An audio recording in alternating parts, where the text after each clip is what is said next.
belongs to those who have free minds. Those who can see behind the veil of illusion, know the truth, and can stand on it. My pro-black, really pro-black, anti-hip-hop dress code. That's no cap, no vax. My white cells assassinate. Any kind of virus get chewed up, masticate. My immunity's indestructible. I'm a pillar of my community, no deductible. General Tucson leading the revolution. To black problems, we are the only fucking solution. No outsiders, no white saviors, we gatekeeping. I keep trying to wake them up cause they stay sleeping. Chooks is armed with ancestral wisdom, so I don't trust people that still trust the system. We gotta eat like Sebi, fight like Ali, think like Malcolm. I break the Merca Somali. I carry my own water, so I value every drop of it. Drowning at the bottom, so I swim up to the top of it. If I say it, then I mean it. I'm never backing down. Only a few real ones left now. If it's truth, then I'ma stand on it. If it's justice, then I'ma stand on it. If I say it, then I mean it. I'll never take it back. And if you ever hear me say it, then it's facts. That's my word, and I'ma stand on it. F what you heard, I'ma stand on it. Yeah. What happened to principles, character, fortitude? Healing through alchemy, magic is what I'm born to do. Time to purge the planet from human toxicity.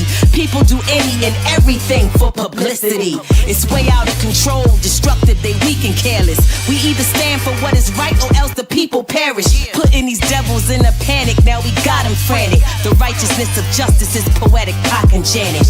You don't know lies from truth when you wearing blinders. Wisdom separates the strong people from the spineless. They tell me to kill them with kindness, be considerate, but everybody's capping out here, nothing's legitimate. Bodies surrounded us everywhere, but the souls is missing. The enemy is always watching and the ops is listening. No wonder most of these people feeling defeated. The language of God is encoded and they can't read it. If I say it, then I mean it. I'm never backing down. Only a few real ones left now. If it's truth, then I'ma stand on it. If it's justice, then I'ma stand on it. If I say it, then I mean it. I'll never take it back. And if you ever hear me say it, then it's facts. That's my word, and I'ma stand on it. F what you heard, I'ma stand on it. Rusty Jumps, Ty Phoenix, yeah.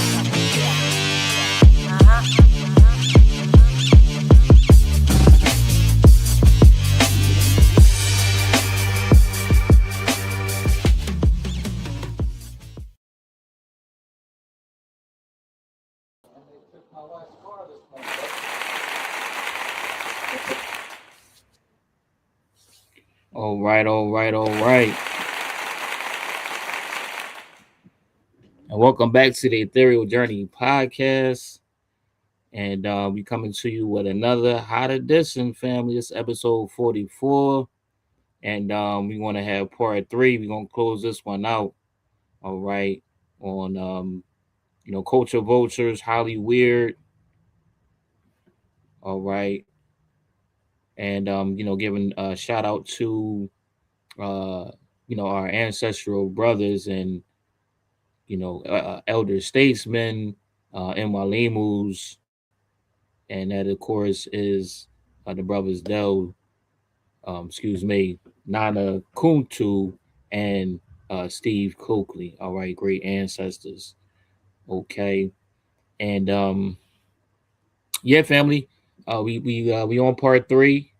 We had to keep things rolling, and keep things moving.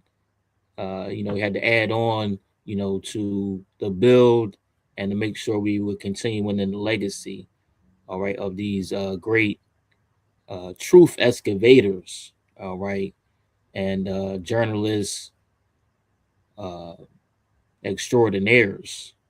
Okay, getting it from the muscles, researchers, all right, cracking them books open, encyclopedias, all right. A lot of folks don't even know what that is nowadays. All right, this is when information was not Googleable. You had to really dig in. You had to get into the books. You had to go in basements. You had to go in libraries and, excavate that information. All right, so hopefully we can do them some justice as we continue to build and to make sure that we are highlighting their illustrious legacies. All right, and those who are not familiar, I would advise you to get with it. All right, that is ancestors Steve Coakley as well as Nana Kuntu, um, formerly known as Del Jones. All right, so brother, we had episodes 42 and 43. Episodes 42 was mainly highlighting ancestor Nana Kunta, and then we had episode 43, which was mainly highlighting ancestor Steve Coakley. All right, and Nana Kunta, not only a researcher extraordinaire and journalist, but a spokesman, an orator, elder statesman, an Mwalimu, artist. Okay, in the early stages of hip hop, with some tracks. All right, I think that's on Bandcamp. You can tap in and get some of that. Good throwback track. All right, and of course, author extraordinaire. All right, family. Gotta raise them up and praise them up. You know what I'm saying, for the fabulous work that they have been doing and have done. All right, looks like I might have to reload Facebook, but we used to the tomfoolery by now. So let me see if I can get that locked and loaded. Let me reload that clip and what I'm saying, get the busting off on Facebook. All right. And with that, we had to highlight, of course, as well, just tremendous truth tellers. All right. And those who were willing to put it all on the line to make sure that the facts came to the front line, they came to the frontier, and that they were going to ensure that the masses of people were understanding, you know, uh, the wizards behind the curtains, how things operated, you know, look out for the flying monkeys, you know what I'm saying? And, to make sure that folks were enlightened about how things really operate on, several different levels, dealing with secret societies, Hollyweird and culture vultures. All right. So with that, our ancestor, Baba Mwalimu Steve Coakley, researcher extraordinaire himself, over 5,000 lectures, family. One of the premier individuals who brought to the forefront, who and what the boule was, okay, and digging into aspects of secret societies. These things have become the norm, and have become much more readily available. But at that time when they were bringing that information, a lot of that stuff was brand new, brand spanking new. Dealing with the Illuminati and so forth. All right, so we're going to be kind of continuing in that same vein. Now, if you want to get some highlights on that, you're going to have to go to the previous episodes. That's episodes 42 and 43. That is on our YouTube page under Lumumba Uncaged. All right, so tap in and get that great information. We also did a highlight of ancestor Dr. John Henry Clark, who also was not pulling any punches, in his latter years, and was giving it up. All right, family. So, with all of the lectures that ancestor Steve Coakley did, that was probably a few volumes of several books. Okay, even though he did not actually pen any books, any author any books, but like I said, over 5,000 lectures, family. And shout out to his son, Steve Coakley Jr. All right, check him out on YouTube. He got a lot of good information on his father, and continuing in that illustrious legacy. All right, family. So that is what's going on for this evening. We're going to touch base into um, some aspects of the who's, what's, and where's. All right, so with that being said, let me see if I can share this screen for you here, and let's get into a little bit of history, family. You know, we're talking about, because one of the things we were dealing with on the previous episode was dealing with, you know, how these artists are representing themselves and how they're representing the community and the culture. You know, so when I hear certain artists say they're doing it for the culture, you know, I'm curious. You know, what culture? Whose culture? Okay, based on what? What history? What legacy? All right, because the culture of hip hop that I'm familiar with dealt with aspects of artistic integrity. All right, dealt with aspects of making sure there was positive messaging that you can take something away at the end of the day. All right, and those individuals, you know, were elected as griots. You know what I'm saying? As hood griots, in order to disseminate information, in order to tell uh, stories from our narrative and our perspective, right? Not jumping up and down, acting like clowns. Okay, they had something poignant and potent to say. All right, we had Baba Abiel Doom from the Last Poets on one of our previous broadcasts. I believe that was on uh, New Day, Resurrection, Liberation. But you know, echoing the same things of how, you know, there was a certain responsibility and a certain level of accountability that, you know, individual, you know, artists and those who were at the forefront was held to. And unfortunately, you know, a lot of these things have fallen to the wayside. And these two brothers right here, these two individuals right here, definitely making sure that, you know, folks was pointed out. You know, they was naming names and folks was being held accountable. And you know, they wasn't well liked for that. But it wasn't about the likes, you know, it wasn't about the follows. It was about you know, them maintaining and sticking to the script, you know what I mean, which was based on principles, right? And when I hear folks, you know, use the common phrase of the day, you know, standing, you know, I'm standing on business. Again, I gotta ask the question: whose business? What type of business are you standing on? Right? Because if I make a statement like that, and as these, you know, ancestors were standing, they were standing on ancestral business. All right. So if that's not the business that you're standing on, you might be standing on some BS. All right. Some bogus business, B2B.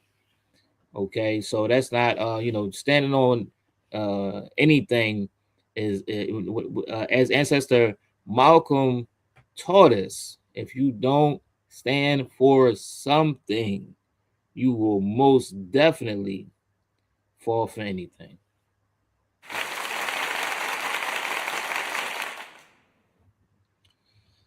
All right, family. So, with that being said, let's jump into a little bit of Black history, universal Black facts.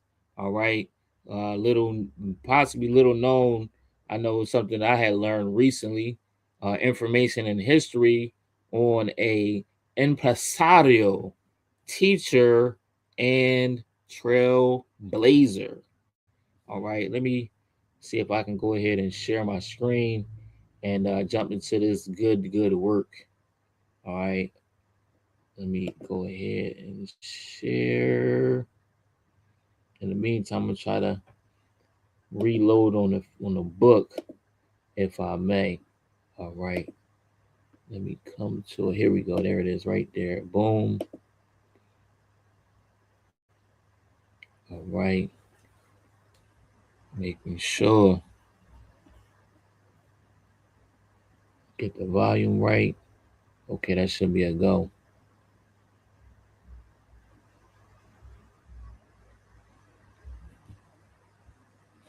Let me see. Is that being heard? Let me make sure. Don't hear. In fact, hold on. Let me pause that real quick. Let me bring it right back. Let me bring it right back, family, because definitely want to make sure y'all getting this rich history. All right, let me see if I can. Okay, let me do that.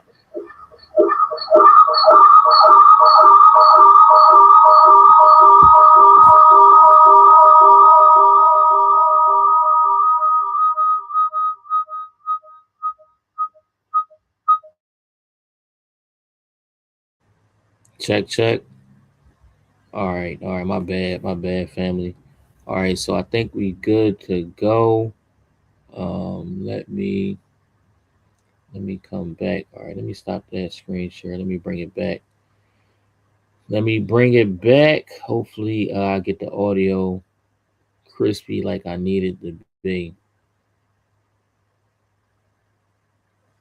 Okay. Okay. I see. All right, we should be a go. Have you ever felt a sense of awe when you are in the presence of something so big and so beautiful that you are completely overwhelmed? Well, that's how I felt the first time I went to the opera.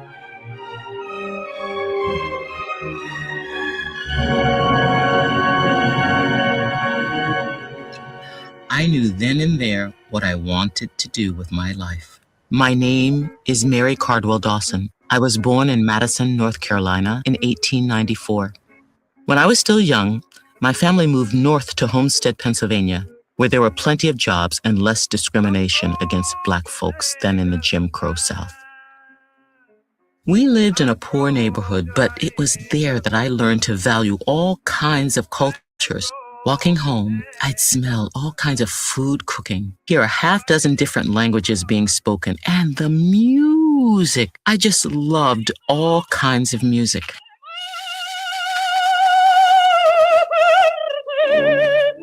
Like so many people in my community, I grew up singing in the church. And as a young woman, I enjoyed teaching music and giving voice lessons. My family saw that I was gifted and passionate about music, so they saved up to send me to school at the New England Conservatory of Music in Boston, one of the few racially integrated music schools at that time. In Boston, I was courted by a young electrician named Walter Dawson, and it was there that I saw my first opera. I loved every moment of it. But I couldn't help but notice that even though it was the story of a kidnapped Ethiopian princess, there was not a single Black performer in the cast. I pondered this fact until a vision began to take shape in my heart and in my mind. By the 1920s, several Black singers had blazed their own trails to success in classical music, often in Europe where there was less discrimination. But not everyone could blaze their own trail. Someone needed to create a path that would allow Black musicians from all walks of life to share their God-given gifts with the world. So I returned to Pennsylvania with my teacher's certificate in hand and opened a private music school open to all races that came to be known as the Cardwell Dawson School of Music. Walter completed his training as a master electrician and joined me in Homestead, where we were married in 1927. Walter's business grew and my music school grew along with it, and he was always a faithful supporter of my work. In the beginning, I taught piano and I gave voice lessons, but soon I enlisted the help of more teachers and we expanded into a building in the city. I founded the Cardwell Dawson Choir, made up of students from my school. We gave concerts, won contests, and performed all over, including at the 1939 World's Fair in New York City. A supporter generously provided a beautiful new headquarters for the music school, where we began hosting guest soloists, and I always made sure that they were paid for their work. After all, my aim was to help Black artists become professional musicians. In 1931, I established the Pittsburgh chapter of the National Association of Negro Musicians, an organization that supported Black composers and performers. And when the organization decided to hold its conference in Pittsburgh in 1941, I knew that it was finally time for me to stage a production of the opera that inspired me so much all those years ago, Aida by the Italian composer Giuseppe Verdi. It was very well received, and we were invited to perform in Chicago later that year. That success gave me the confidence to form the National Negro Opera Company. The NNOC was exactly the kind of path I had dreamed of paving for Black musicians, allowing talented individuals to gain experience, with so many going on to earn their living as professional musicians. Sadly, Walter was blacklisted in Pittsburgh because of his efforts to unionize Black electricians to get equal pay for their work. But it may have been a blessing in disguise, as it prompted us to move to Washington, D.C., where Walter found work with the federal government, and the opera company grew even more. We gave over 100 performances in the decades that followed, featuring over 1,800 performers, including students from my music school and professional singers from all over. Despite a good deal of prejudice against Blacks in opera, the NNOC persevered, worked hard to raise funding, and eventually staged the very first opera written by African Americans to be performed at the Metropolitan Opera in New York City in 1956, a performance of Uwanga, about the Haitian Revolution. My work caught the attention of former First Lady Eleanor Roosevelt, who became a donor to the NNOC and even earned me an appointment to President Kennedy's National Music Committee. My hope is that I fulfilled God's purpose for my life in bringing opportunities to Black musicians and beautiful music to the world.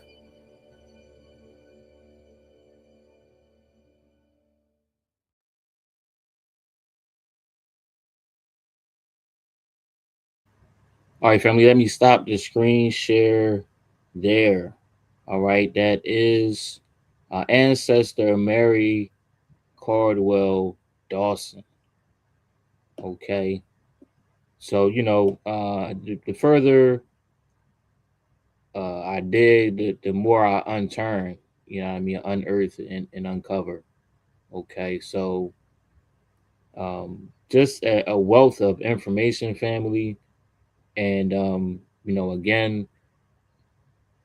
Oh, matter of fact, I got the Let me drop another one on y'all because I have it. I'm just gonna play a brief clip. Now this is going to be coming from the actual from the impresario herself. Okay, just in her words, this is um, 6 years ago. This was uh,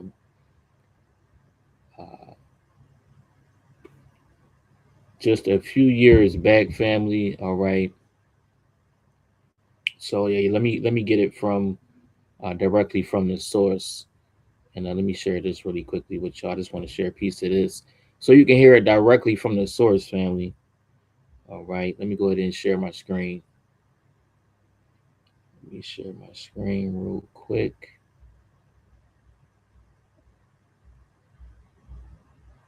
All right. Here it is. Yep. Oh, here we go. Share.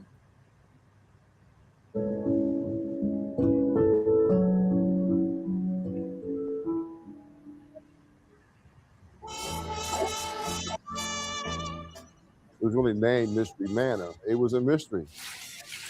So we identified this site as being having national significance.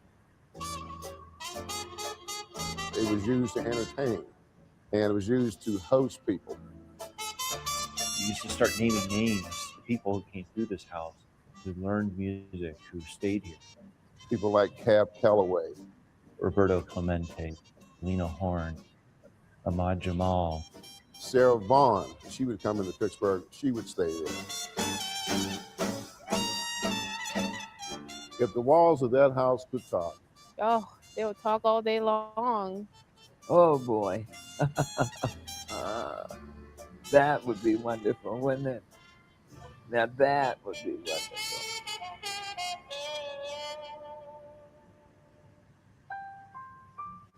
Barbara Lee lives in a nursing home now and needs oxygen around the clock. In her wheelchair, she passes the rooms of others, where inside, memories are fading, but not Barbara's, especially her memories of a place just a few miles away, 7101 Apple Street. Oh yeah. We had a glorious time in that house. It was gorgeous. Stained glass windows. But those windows were broken or stolen long ago. And up on the third floor was the ballroom, dancing. And all signs of life are long gone. It was quite a showpiece. And it could be again. Barbara Lee hopes so. She has a special connection to this grand old Victorian, which sits on the border of Pittsburgh's Homewood and Lincoln-Leamington neighborhoods. Many Pittsburghers don't know it, but the National Negro Opera Company started in this house. Even fewer know the story of the woman who founded it, Barbara's aunt, Mary Cardwell Dawson. I was at Mary's secretary, her confidant. I traveled with her. And it was quite a journey for Mary Cardwell Dawson during an era when few African Americans had access to opera and classical music training. This woman would teach and inspire generations. Oh, Aunt Mary was delightful. She was quite a musician. She could do it all. Mary Cardwell was raised in Munhall, but had to leave the Pittsburgh area to further her dream of a musical education. She couldn't get into Pitt, so she had to go to New England to get into a university. By 1925, Mary had degrees in piano and voice from the New England Conservatory. She later studied in Chicago, New York, and hoped for a career in opera. She was a singer, an impresario. But America wasn't ready for a black opera singer. Mary would have to pass her dream down to others. She used to say all the time, the richest child is poor without a musical education. So Mary Cardwell Dawson taught. Her School of Music boasted an impressive faculty and trained hundreds of young African Americans, first on Frankstown Avenue, then later Apple Street. Students came from all over Western Pennsylvania to learn from Madame Dawson. She stood barely 5 feet tall in high heels, but had a bigger-than-life reputation. Oh, tough. She was a hard taskmaster. That everybody would tell you that. She got her results. In the 1930s, she formed the Cardwell Dawson Choir, getting rave reviews wherever they performed. The critics, they loved her. If Mary Cardwell Dawson sent out a choir, it was a choir. Along with the awards came a prestigious invitation to perform at the 1939 New York World's Fair, and she was elected president of the National Association of Negro Musicians. Her reputation was all over the country, you see. Talented, smart, and charming, Mary spent years networking, holding fundraisers, selling tickets. Her devoted husband Walter pitched in too. His salary as a master electrician and Mary's drive kept the music going.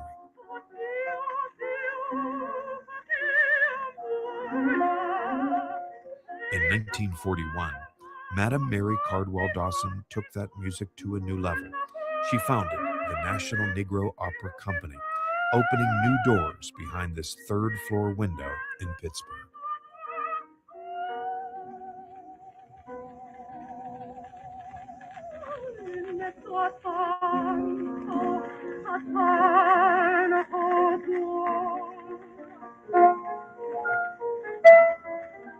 Many of her students went on to really do fine things, you know. Ahmed Jamal. Now, he was one of Aunt Mary's pupils. Bobby McFerrin, he was the first black male to sing at the Metropolitan Opera House. Madame Dawson worked with pioneering soprano La Julia Ray, who was the National Negro Opera Company's first Aida. Mary mentored Napoleon Reed, a former stockyard worker who later went on to Broadway. The opera company expanded with chapters in Chicago, New York, and Washington. Here's a photo of Mary with Richard Nixon in 1955. This is a check to the opera company signed by Eleanor Roosevelt. And as Mary's national reputation grew, the house on Apple Street remained a beacon in the Black community of Pittsburgh. Anything that was going on for the community, it kicked off there. There would be some great deals, great business deals done there. The entertainment there was first class. John Brewer is a Pittsburgh historian now piecing together the legacy of this old house. And it's a legacy dating back to 1894. The first owner on record, George Schaefer. Much more, though, is known from 1930 on, when William Woogie Harris bought the house. Harris would partner with another well-connected businessman, Gus Greenlee, using the home to host high society. And with the famous or infamous always coming and going, the house earned the nickname Mystery Manor. It was a mystery. It was an enigma to many people who lived in that area. It's seated up rather high, so therefore you get the feeling of royalty when you walk around that house. Harris and Greenlee were like royalty in the community, and they kept the house humming with social events, benefits, and parties. Woogie Harris and Gus Greenlee were in fact the bank of the Black community. I guess the proper word would be digitarians. Woogie Harris was in fact a numbers man, as was Gus Greenlee. They were the driving force behind the clubs. They were the driving force behind the Negro baseball teams. Greenlee's wife, Mamie, opened a top-shelf tea room in the house, and Mystery Manor welcomed people who weren't welcome elsewhere. The hotels were segregated. There were always very prominent people coming in town. People like Lena Horne, Joe Louis, and Roberto Clemente. The house became a refuge for African-American artists and for professionals who were not able to get accommodations at the hotels. There's no other place in this Homewood Preston district that has that kind of richness, that kind of history.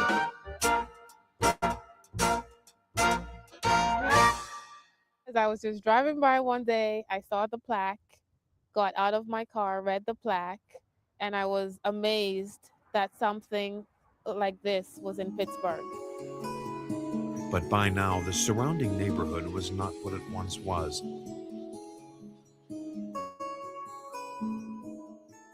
On Apple Street, owners had come and gone. The house was empty when Janae Solomon bought it from the bank in 2000, along with a friend, Miriam White. They paid $18,000 with hopes of raising more money to reopen as a community center with another music school and tea room. Starting a nonprofit, running a nonprofit, and it's a huge task. It's a lot bigger than I thought it was. Among the challenges, potential investors had little or no knowledge of the history here. Previous owners had sectioned the house into apartments, removed the grand staircase, sold most of the original fixtures. With no money for improvements, high hopes have turned into frustration. It's even been suggested that we tear it down and rebuild, but it wouldn't be the same. It wouldn't be the same.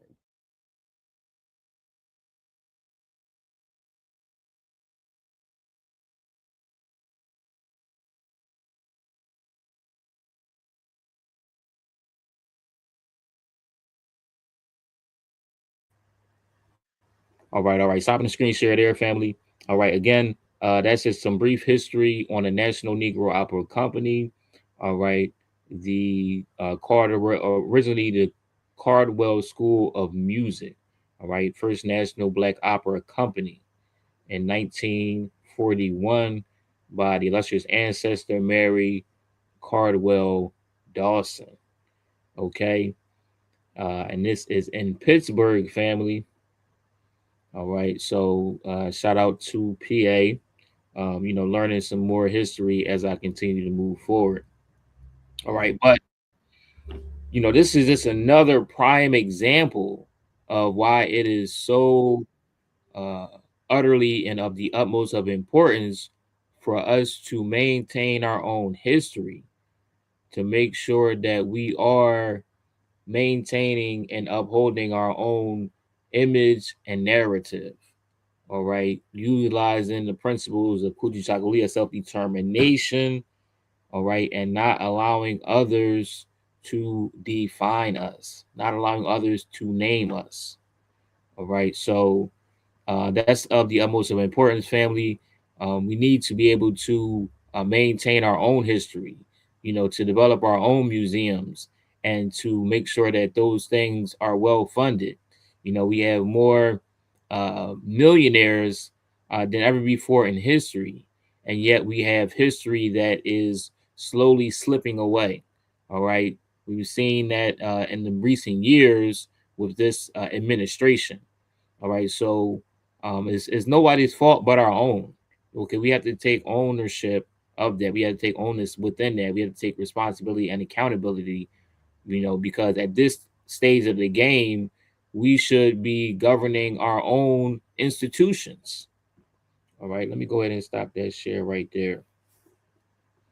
Okay, so again, some history, and unfortunately, that building was broken down, was torn down. All right, and you know, we have continuously seeing legacies lost, family, and we can't continue to make the same mistakes over and over again. All right, with that being said, let me come to another piece of history. All right, and just to show some of the power of organization and the power of Black economics. All right. So with that, let me go ahead and share this link. All right, open it up. Okay, family. So we're going to hear from an elder, and be able to get some more insight and information into the aspects that we're dealing with as it pertains to having integrity, standing on principle, right? And unfortunately, the need and necessity for us to get our act together, because there's no way that these ancestors, that these elders are not held to a certain echelon. All right, so we're going to be talking about some of the legacy of Dr. Ben, family, okay, and some of the impact that he had, and unfortunately, some of his goings on, as he was getting ready to transition, which was not as it should have been, with the life and legacy that he was able to share with the community, all right, and with the masses. So yeah, let me go to that really quickly, and let's check out this information. Let me share my screen. Okay, and this is showing some of the possibility of the power of Black economics, and being able to use our pool, right, and being able to use our prestige to be able to further our agendas and to make sure we are in spaces and places and we're not held back. Okay. But those, giants, those pioneers that stepped to the forefront in order to make sure that these things did happen, could happen, and did happen, it's dishonorable, right? And I would even go as far as to say it's treasonous for us not to have that same regard, all right, to hold them up, to make sure that they're venerated, to make sure that they're edified and elevated. Okay. All right. So let me go ahead and share my screen. And we went. All right, now this is another, before I let this roll, this is another elder. This is Professor Kaba. All right, now he's going to be talking about Dr. Ben, right, and his contributions to Kemet, okay, and some of the impact that he had, you know, not only on the continent, but right here in the States as well. All right, and you know, unfortunately, some of the loss of legacy as he made transition. Let's take a listen. I first go in 1983, and I made a friend, a brother that lived right behind the hotel where we were staying in Oberoi, in Abu Simbel, Aswan. And Muhammad took us on the Felucca, the boat up and down the Hapi, and you know, he just explained everything. So we were friends. I came back in '87. Dr. Ben was a mythological figure. Every elderly African-American man, everybody thought that was Dr. Ben. So everybody that came there was an elderly black man. Said, you Dr. Ben, Dr. Ben, Dr. Ben. So he was a mythological figure. And I was getting ready to go to the old Cataract Hotel where they're having a conference. And I was talking to Muhammad, and I said, well, Muhammad, we're not going to be able to hang out tonight because I'm going to go to a conference. He said, oh, okay, good. I said, yeah, Dr. Ben. He said, you know Dr. Ben? I said, no, I'm here because of Dr. Ben. He said, can I come? I said, sure. I said, I'll bring you. So I told him when to meet me, and we went. You know how they have these doors that open and close for cars, okay? And so I'm going through, and I'm walking, and then I turn around, and I see Muhammad is at the attendant station, and I come back. And I say, Muhammad, you want? He said, I can't. Because the attendant told him he can't go into the hotel. Okay, now shit, I'm having a Mississippi flashback right now. And I'm saying, no, you coming with me. I don't want to hear that Nubians can't go into this hotel. And the guy said, I'm sorry, I can't let him in. I said, listen, there are close to 1,000 people in that hotel. If I go in that hotel and tell them that this brother can't get in here because he black, those 1,000 people that have half them rooms in that hotel are going to come down mad at you. I said, you better call somebody because this brother's coming in with me. Long story short, he came in. The point I'm making is that what we didn't realize is that Nubians in Kemet were at the lowest rung. They were mistreated. Dr. Ben, when we'd go into the introduction, you know, before we go to Kemet, we'd go and he would have like a thing to tell us, you know, how we should act, be careful. He told the young ladies, do not be walking around the hotel in bathing suits. You know, make sure you have a robe on. You know. So he would give us little guide. He said, but also I'm going to tell you something. I'm going to tell you where to spend your money. Okay? And so Dr. Ben made sure that we spent our money with black folk. Yeah. What Dr. Ben actually did, he changed the history of Egypt. Because what began to happen is that, look, I was a teacher. I came with $500. But there was doctors that came with thousands. Spent that money with them brothers and sisters. He brought them into an economic viability where they had to be invited into meetings, economic meetings. He made it so that many of the Nubians that were selling fruits and vegetables and statues and little pyramids made a great deal of money. They was the only ones making money for the black people. That's it. And we were spending all of our money with them. He changed history. This is what I say about Dr. Ben. And to please understand the power that Dr. Ben had, because he changed the history for black folk in Egypt. And at least from my knowledge, he's the first one that introduced that Nubia came before Egypt. Absolutely. To my knowledge. You know what I mean? As far as in his lectures. You know what I mean? He said that Egypt was the child of the Nile Valley civilization. That was the baby. So if it's the baby and it started from Punt and came north, came down the Nile, because it flows from south to north, came down the Nile, it's only common sense that tells you, all right, it started from Punt, which is Somalia, Tanzania, Egypt, parts of Uganda, on up. So that tells you, all right, they said that they came from Punt. They said their ancestors came from Punt, from the mountains of the moon. That's like the Missouri Mountains. Now, if you're saying that you came from there and you went up, civilization just don't start immediately. So it obviously came up and from the west. got to remember, the Sahara was tropical at one time. Right. So those people obviously had a level of civilization that was above a lot of other people. Because it was tropical and it was like a savanna. So now you get a chance all day to see the stars clear. It's the only place that you can see the stars clear. Most of the stuff south was you in far, they had to clear it out. Then you see it. In the west, look at the Dogon. You know what I'm saying? They had the thing with the Sirius star. Zulu say they from Mars. Now, let me look. I just want to tell you a sad story. I don't want to leave you in sadness, but I just want to tell you something that I think we all should realize. And that is, because Dr. Ben told the truth to my brother, I look forward, brother. No doubt.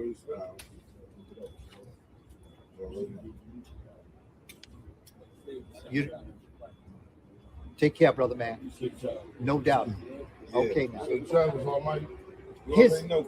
Here's the story that I just, and I don't necessarily want to leave you with this, but just for us to think about. Because Dr. Ben was so controversial, our brother James Turner just joined the Ancestors. He was the one that coined the phrase Africana studies at Cornell. He brought Dr. Ben to teach. But because Dr. Ben used to teach the truth, they got rid of him. Dr. Ben is taught in some of the major universities, but because he told the truth, he lost his job. He was never able to get tenure. Dr. Clark, one time I asked Dr. Clark, I said, Dr. Clark, how can I best help my people? He said, you really want to help your people? I said, yeah. He said, get a job. He said, because if you depend on your people for your livelihood, you're going to be very disappointed. Plus, you don't have a right to depend on them for what you should do for yourself. He said, and by the way, get a job with a good retirement plan. Dr. Ben, when he died, people went to the funeral. I didn't go. And the reason why I didn't go was because when Dr. Ben first died, James Smalls called me and said, look, Dr. Ben has passed away. So I canceled a presentation I was scheduled to do in Cleveland so I could be there. I made it for a month later.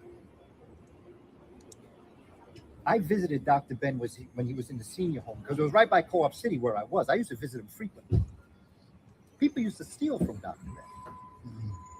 I had to go up there with some of my friends and say, look, you may not know who this man is, but if I ever hear that you steal from him again, we're going to talk. Don't you ever mess with him again. And anybody that messes with him, you make sure they don't mess with Dr. Ben. This was the position that Dr. Ben found himself in. With all that he said, as you said about the rabbi, he ended up in the Hebrew home for the aged. He depended on the very people that he was lambasting for his survival. We have to take care of those elders that are putting everything on the line for us. Dr. Ben put everything he had on the line. He used to work for free sometimes. Had he charged, had he played around with words and wanted to survive and get tenure, he could have done it. But he didn't. But he paid a price for that. Because they couldn't bury him for a month because they had to collect the money. This is Dr. Ben, the man that changed our history. And as long as we treat our elders that way, those who wish to oppress us will never worry about us. Because if we don't value our precious people, what do we think of ourselves? You see, Dr. Ben did things, Dr. Clark did things, Chancellor Williams, John G. Jackson. And I was watching something with Dr. Clark and Dr. Ben when they was talking. Dr. Clark was talking about they had to get money together for Jackson. Mm-hmm. Yeah. You know what I mean? Yeah. It was it was white atheists that published his last book, The Age of Gold and Silver. Margaret something, O'Hare, in charge of the Atheist Society, that supported him. When I visited him in Chicago, he was very disappointed in how things happened. Chancellor Williams too. I worked with Chancellor Williams in 1984. He was at that time blind. He was a phenomenal individual, but there was disappointment in how things had turned out. He had just lost a lot of his material when 1984. So that's just something about Dr. Ben. As great as he was, we should never have let him go out that way. And whenever I speak about Dr. Ben, I always say, you know, because now we have the elders like Dr. Wade Nobles, you know, James Small, yeah. Brilliant, and put everything on the line. When that stuff broke, when Dr. Jeffries was talking about, he was at Empire State and they wanted to bring him down. And they went after him, brought him to court, sued him. James Smalls lost his job too, because James Smalls and he were like Batman and Robin. You know, and they're still tight. They're still the same way. But you know, you pay a price when you do this work. You know, you pay a price. Now I've watched a lot of the great scholars pay a price.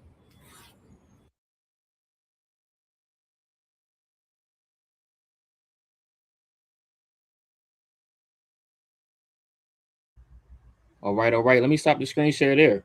Okay. And you know, again, you know, we're looking at another example, another one of our elders, right? Who, you know, put in his time, put in that work, that due diligence, that commitment, you know, and you know, was a truth teller, you know, was making sure that, you know, history was told in its proper context based on historical facts. Okay, in the same vein as, you know, who we were discussing previously with ancestor Nana Kuntu, as well as ancestor Steve Coakley. All right, and they faced similar circumstances, you know, not getting the support that they needed and deserved after putting decades of work in, family. And that's on us. That's on us. And how we handle and how we venerate our elders. Okay. And, you know, again, you know, the loss of some of our history, you know, just talked about the impresario, right? Madam Caldwell, you know, that her house, you know, although it has a historical marker at it, you know, it is basically a shell at this point. And how many people even knew that the first Black opera house was developed right here in Pennsylvania? We're not maintaining our history. We're not making sure that we're building these institutions and governing them and properly funding them, right? And making sure that they are sustained and that that legacy can continue and get passed down to future generations, right? And so as Professor Kaba said, you know, the enemy don't have to worry about, you know, what we're going to do. You can just look at how we treat our elders, you know, and they don't really have to worry about us. Okay. So family, we gotta do better. We have to do better, you know. So we have to put these things to the forefront. You know, we gotta honor up and hail it and salute our ancestors, those who put in that work. We got to make sure we are honoring our elders, you know, and making sure that their legacy continues to live on, and you know that their hard work, their sacrifices, do not go in vain. Okay, family. So pass on the information, and make sure that, you know, we are organizing to a certain level and extent, and have, you know, a certain governance about us, have, you know, enough wherewithal, have the checks and balances in place, so that we can hold ourselves and each other accountable and responsible for these things that need to be done, that need to be maintained and sustained in our communities. All right. Or else, we all just might as well just have a seat. Okay. So let's make sure, family, that we continue to build these legacies and don't let them fall to the wayside. Dr. Ben should have been honored as a hero, and he should have had his works that are in museums, that folks can go to and look through today. He should have had a embossment of his, sculpture, you know what I mean, so on and so forth. And that's something that we should have done. The community, the people, the masses, who he brought this information for, changed the way, the dynamics in which forced, I would say, in which history is seen, taught, and told, making sure that we have our proper place and position within historical context. All right, so we're talking about, again, a long line of truth tellers, truth excavators, extraordinaires. Okay, so shout out to Dr. Ben. You know what I'm saying? Triple salute.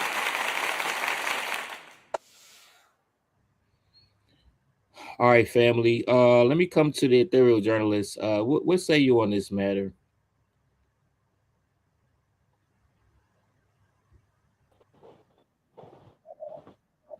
Yeah, shalom, Captain Cage. Yeah, I agree everything with what you said. You know what I mean? We have to do better by the people who preceded us and whom shoulders we stand on, as we know. But it seems like our brothers and sisters in America don't understand these type of things. So for those who are willing to listen and gain knowledge of self and do all the things that they're supposed to do to raise up their consciousness about how we connect these black dots, whether they're the most recent ones that we need to connect within the last 50 or 60 years, or if it's the most ancient ones that we need to connect, it's up to them at this stage of the game. We're here to bring a message as the Ethereal journalists. We're here to show them some things that they might not know. But like Kevin Hart said, you're going to learn today.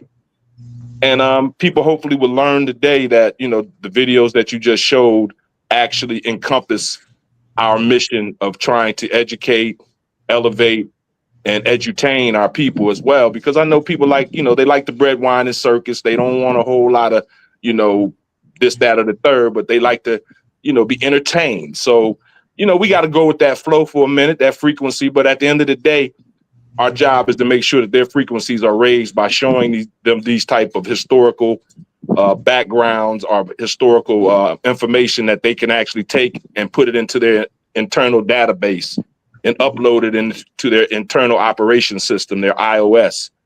Those who don't want to do that, I'm at this stage of the game where they're on a different frequency, so maybe they're not going to be the ones that's transitioning to the next level that we're talking about, the higher consciousness level, the higher ethereal level, that you can see the world moving, and Mother Earth and Mother Nature and our Queen Mother of the universe is moving the people, the nations in that direction. So if they don't want to jump on board, hey, we'll leave them behind. Just like that movie that Barack Obama and them came out with a couple of years ago called Leave the World Behind. They're not ready to leave this nonsense, this three-dimensional simulation behind.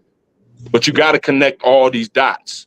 You have to show that you have to have a mastery of what has happened in the past so that you can understand how it affects where we're currently going to in the present and potentially in the future. So I like those clips. I appreciate you showing those clips, and I yield. All right. Give thanks. And I thank you for that addition, Brother Pollinator. All right. Let me come to Sister Empress. Any additions?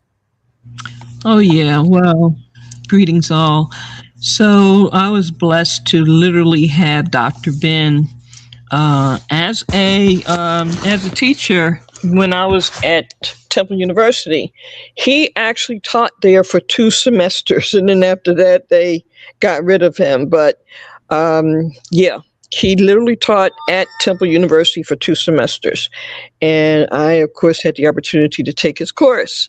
So it was like none other, needless to say. Dr. Ben had his own kind of style or own kind of way that he taught. And he used to also talk about other things, needless to say, although if I remember correctly, it was, of course, an African history or something like that was the actual course.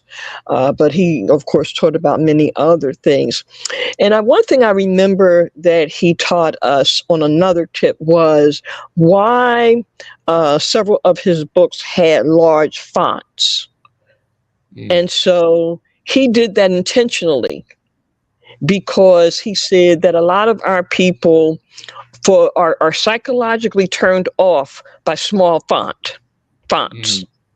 Right. And so several of his books, if you notice the original books, they were in much larger fonts than normal. And again, he did that intentionally, understanding that a lot of our people were programmed in such a way that it just kind of turned them off. See, these are the kinds of Nwalimu teachers, etc., that we have had that really thought about the way they taught, what they taught, and so forth. I mean, it was much more to it than just, talk or just writing something. Some of them literally structured things a certain kind of way. And by the way, I'm sure we're going to talk about Mumia Abu-Jamal at some point before tonight is out. But Mumia is a perfect example as well. This is why his writings, his commentaries, and things of that nature have this kind of punch to it. This kind of, it's a vibration to it. And that's because not only, again, did he just put some words together, he structured those words. He timed those words, things of that nature. These are the kind of things we've got to really get back into doing to a greater extent. That the caliber of our artistic capabilities, be it writing, be it songstry, be it whatever, it needs to be, the bar has to be raised now to a level of a certain type of quality and so forth. And lastly, unfortunately, from my assessment in these past 2-3 decades, a large segment of our people are not going to survive in the future, one way or the other. Either their biological lineage is going to be depleted and or politically in some other ways. And again, people cannot continue to have teachers such as Dr. Ben, Dr. Clark, Amos Wilson, Dr. Francis Cresswell-Wellesley, Dr. Barbara Sizemore, and others, and then still do the kind of things that we see our people do. And I'm not talking about the masses. I'm not talking about the people that don't know. I'm talking about the folks that do know, that have studied, or that have been around some of these people. I'm looking at their behaviors and what they really do not do. And so when we talk about keeping our history, listen, Women March is a perfect example. And even with some of the so-called scholars, by the way, saw no need to include that in their repertoire as history. So we need to be real clear about some things. I yield. All right. Absolutely. And I thank you for that addition, Sister Empress. Shout out to folks that are joining us on our live stream. Shout out to Chief Elder tapping in. I say, oh. All right. And yeah, absolutely. All right. So yes, we definitely going to touch base on Baba Mumia Abu-Jamal shortly. And there's been a week, I believe we mentioned on New Day, and the week-long or 5 days of celebration, or what they call it Mumia Week. All right, starting with the 19th and moving through his solar return, his Earth Day, which is April the 24th. All right, so they'll be having events going on through the 25th. All right, so I'll pull that information with the flyer and so forth. I'll pull it up, shortly. and be able to highlight that information. All right. But yes, Baba Mi Abu Jamal, political prisoner. Okay. And serving 44 years behind the wall. All right. As an innocent man, who was targeted by J. Edgar Hoover, by the FBI, by COINTELPRO for his activism work that he started as a teenager at the age of 16. All right. And, just been fighting for freedom and liberation and justice.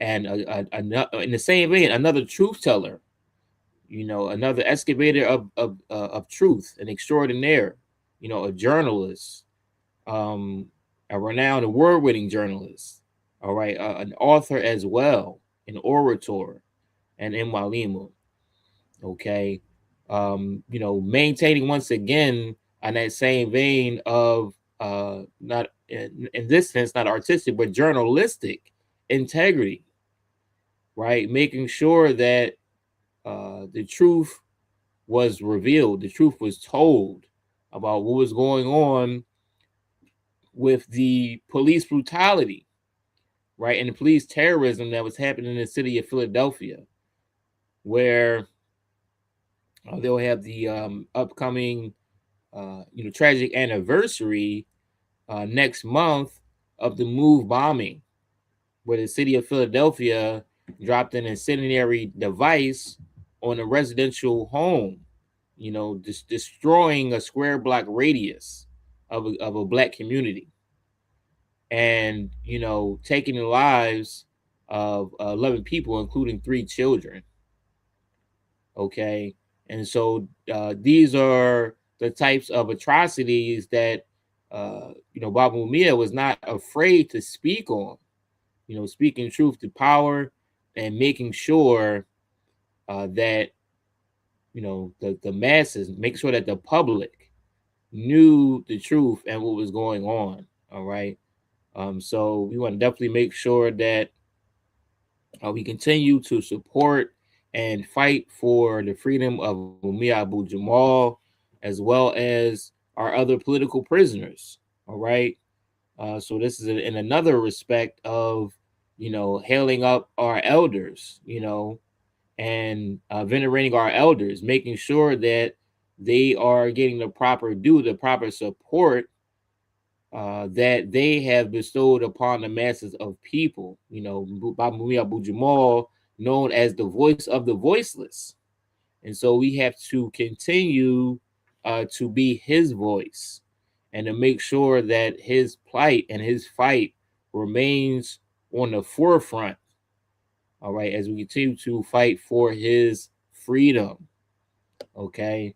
And, just an extraordinary humanitarian, continuing to do this work, talking about the atrocities that are not happening in Philadelphia, not only what's happening in Pennsylvania, not only what's happening nationally, but things that are happening internationally, right? Those type of atrocities. What's going on in Gaza? What's going on with the Palestinians? What's going on in Iran?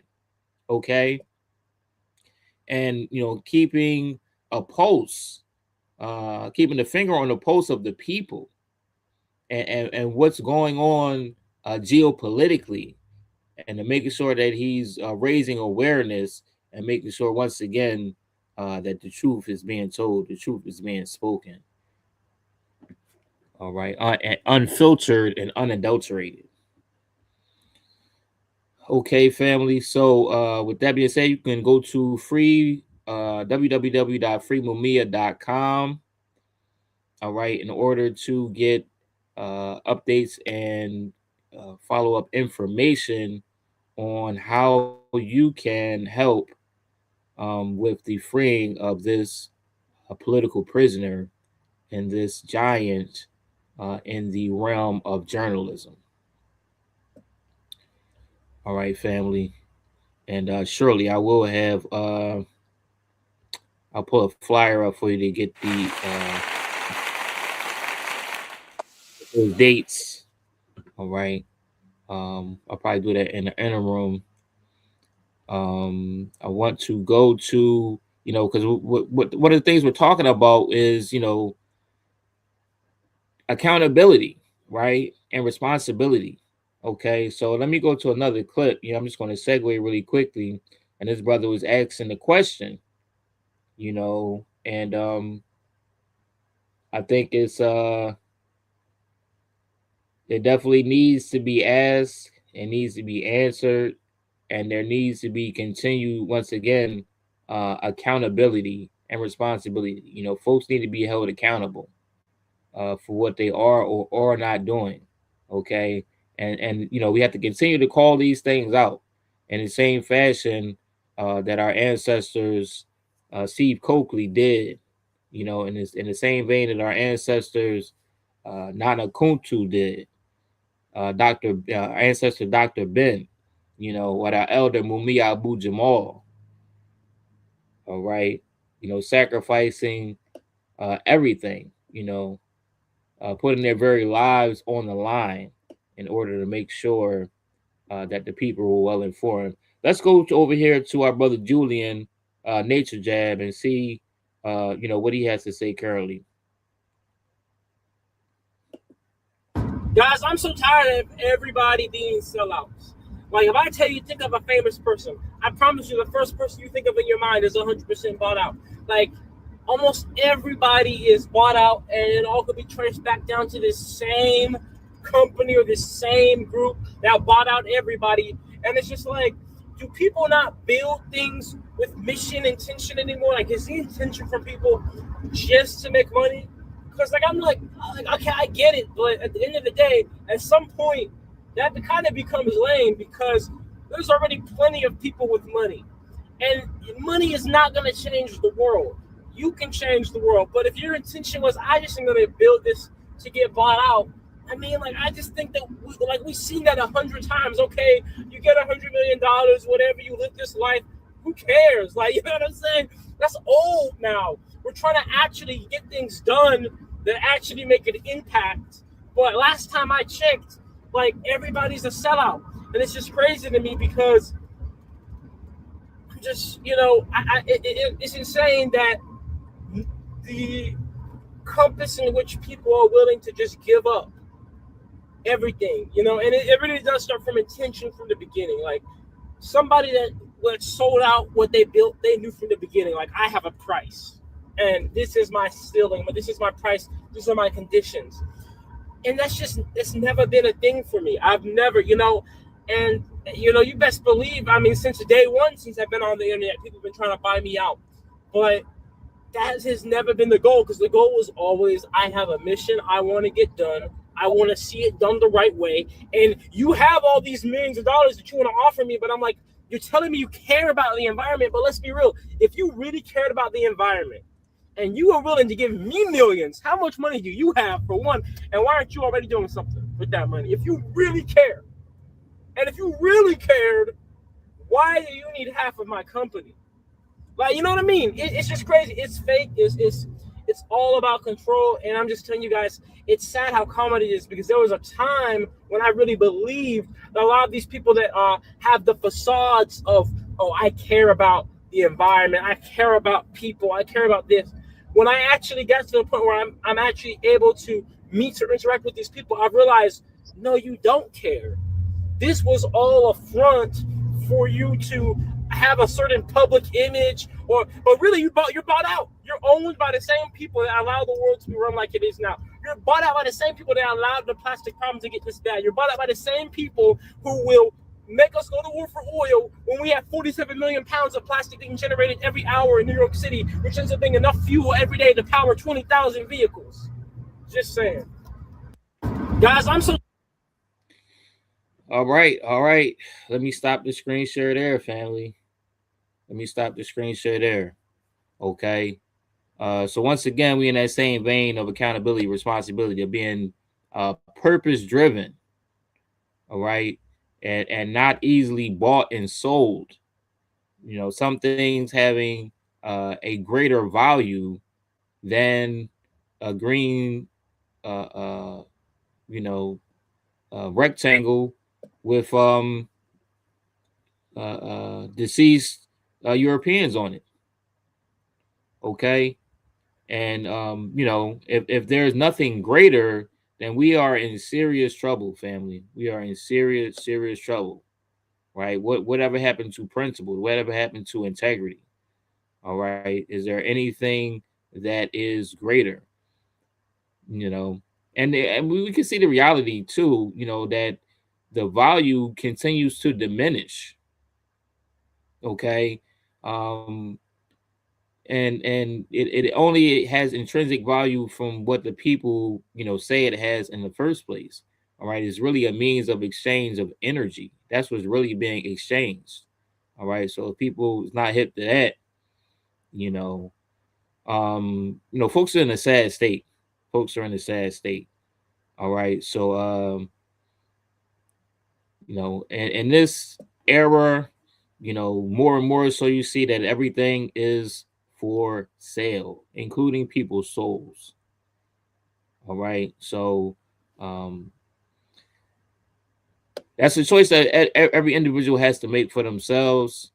If your soul is for sale, then you know, I would say make sure you get some suntan lotion or something. You know what I'm saying? Because the block is hot.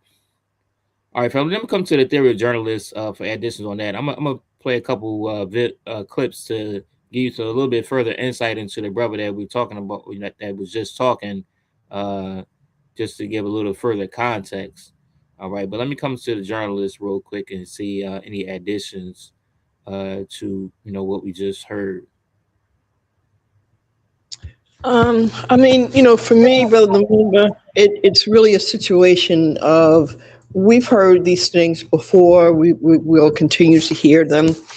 Again, it really, for me now, has to be more about what are we going to do? Because when you look at the history for the past 100 years, we have seen certain behaviors only get worse.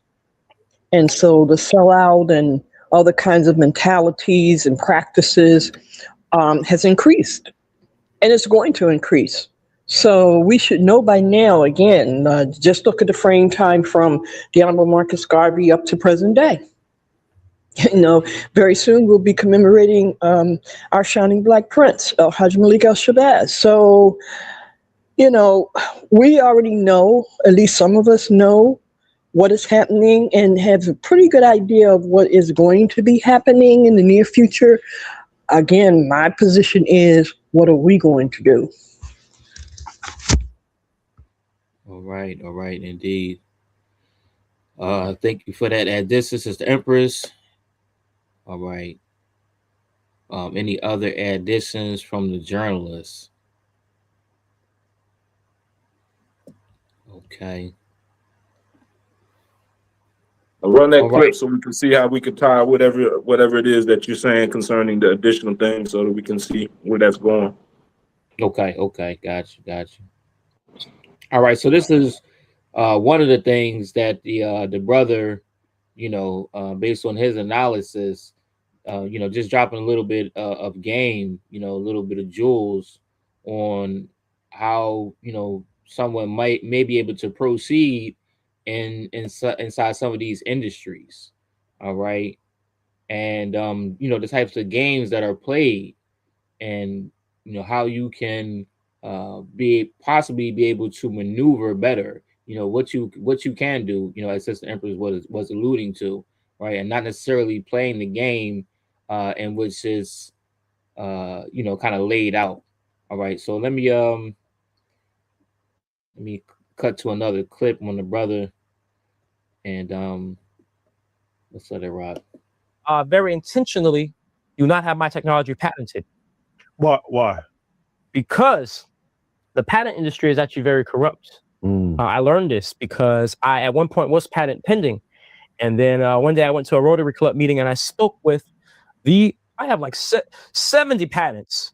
It's for you to go to court and say, hey, they infringed on my patent. The patent industry is very corrupt. I learned this because I, at one point, was patent pending. And then one day I went to a Rotary Club meeting and I spoke with the inventor of the wireless key fob for cars. And he told me, GM stole my stuff. And I said, well, you have a patent, didn't you? And he's like, yo, I have like 70 patents. And I've been to every country on earth almost. I'm like, so how'd they steal your stuff with the patent? He's like, because a patent doesn't mean anything to big players.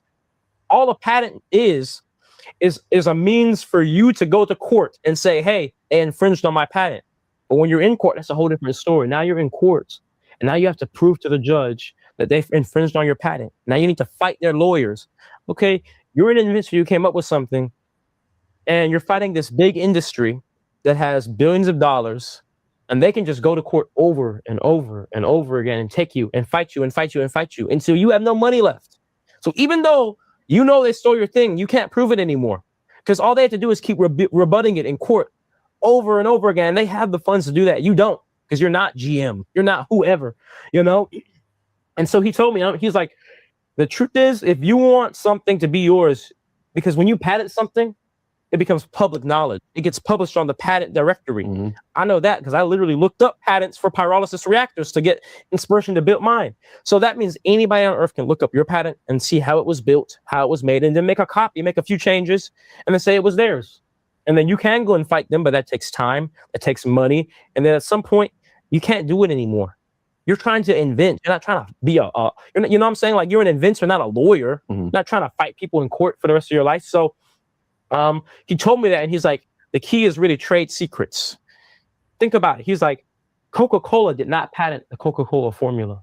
Why? Because if they patented the formula, they would know it. Everybody would know it. Even though nobody can copy it, everybody would know it, and you best believe they'd copy it. Because guess what? In China, there's no patent law. It just goes to, that's why they have Chinese knockoffs of everything. They have no patent enforcement in China and so many other countries. So then he's like, and guess what you had to do? You had to go and get a patent in every country on earth. You know how much that cost? So much money. And then you had to renew it. Yeah.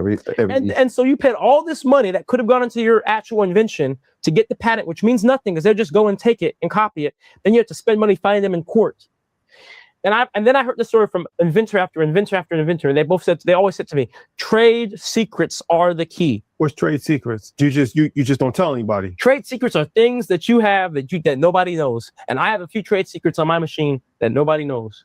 That you can look at my machine on a video camera and not know these certain particular materials. The inner workings of it. All right. Let me stop my screen share there. Okay.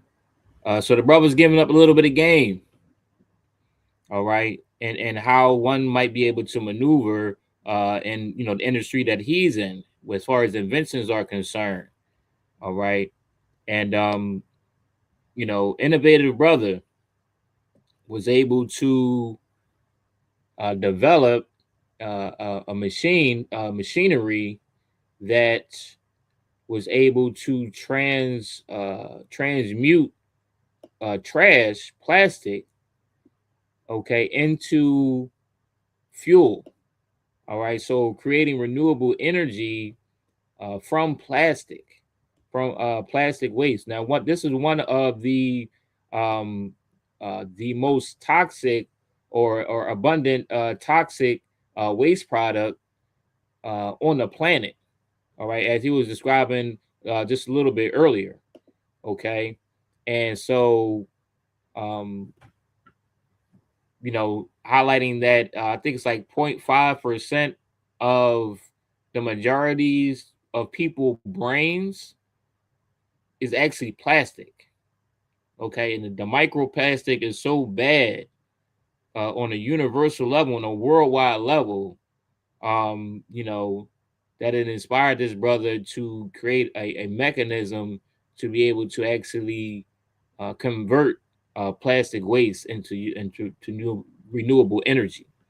All right, because this, a plastic heap the size of Texas that's floating in our oceans. All right, so this is a major issue, right? And environmental catastrophe that we don't turn the corner very quickly, we could be soon reaching a point of no return, family.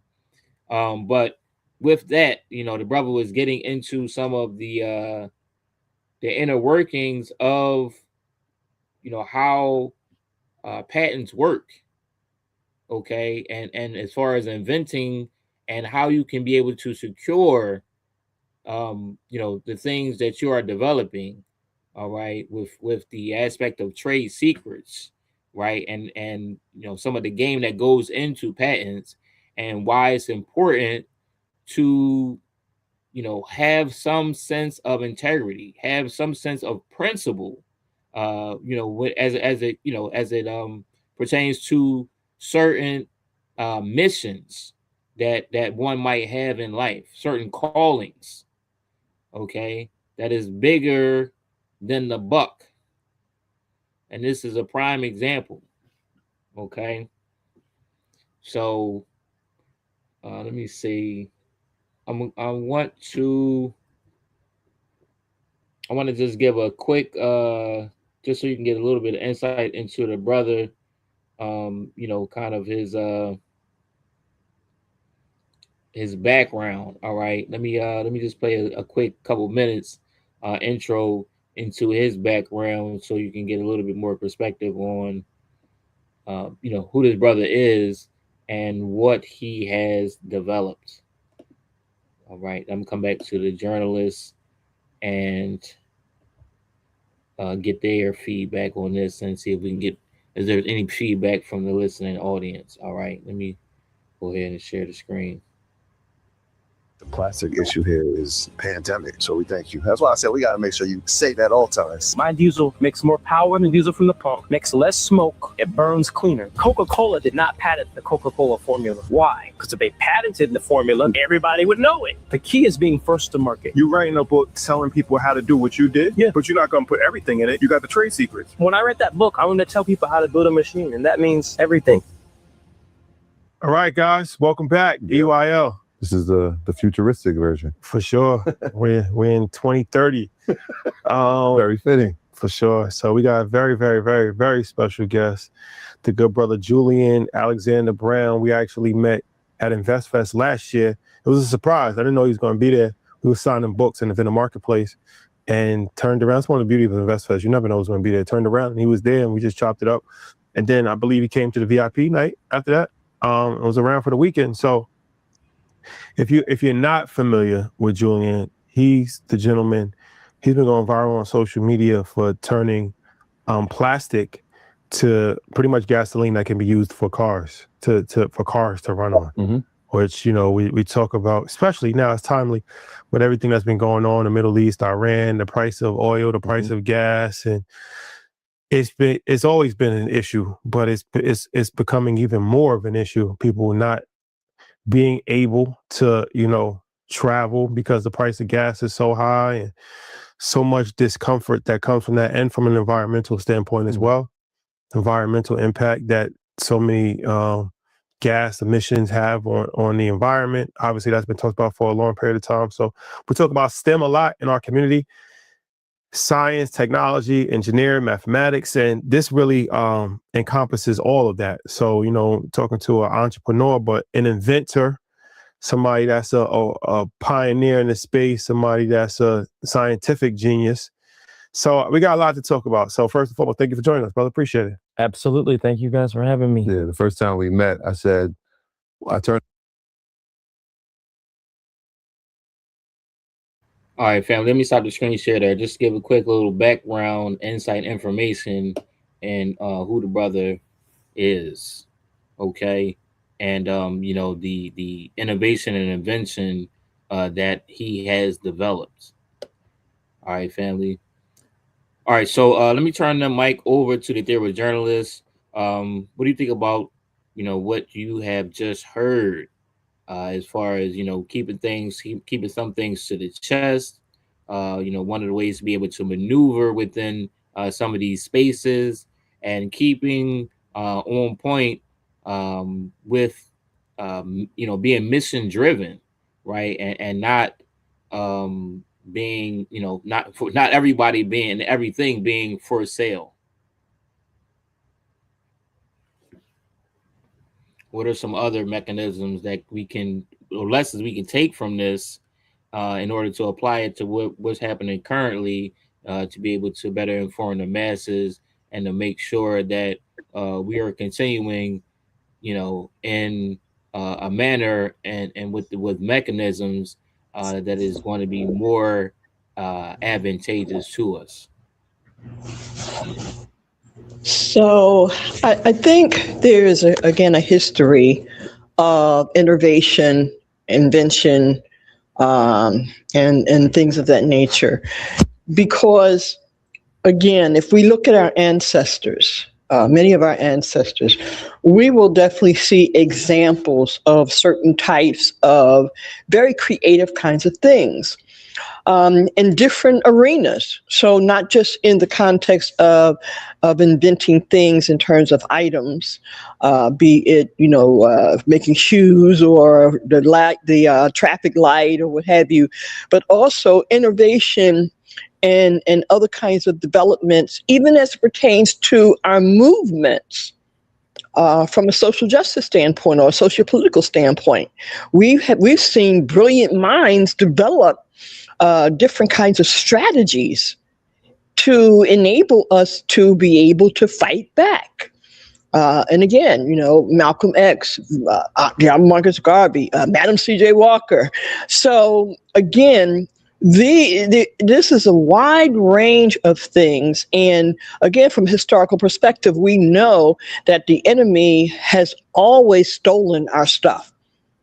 That again, you know, we could look at that for over 100 years. So at this stage of the game, I love what the brother is saying. Even with MWM, folks are still trying to figure out how that happened. There is a professor in Chicago that literally declared it a social phenomenon, because based on what it actually did and what it had to start with and all of that, there was no way that was supposed to happen. So for most people, they didn't really grasp that kind of capability from a strategic standpoint, from the grassroots level, right? So again, inventions in terms of technology is one thing, and we're going to see more of that, needless to say. But also we need to examine the kinds of strategies, inventions, innovations, creativity when it comes to other areas. And I agree with the brother. Some of that stuff you cannot talk about beyond a certain point, because then the enemy knows our maneuvers too much. And I think this is, again, why Harriet Tubman, our mentor, was so successful and productive in what she did, because she understood strategy.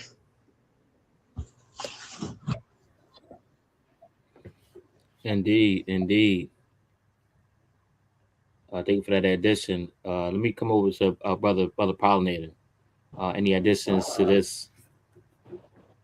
Yeah, I think as the brothers was saying, you know, you can't trust anything that the government harnesses as so-called the clearinghouse of this, that, or the third, whether it's copyrights, trademarks, patents, because there has been too many thieves and theft going on. You know, the brother ancestor Dale Jones talked about culture bandits, but you know, there's banditry in everything right now, even tech bandits.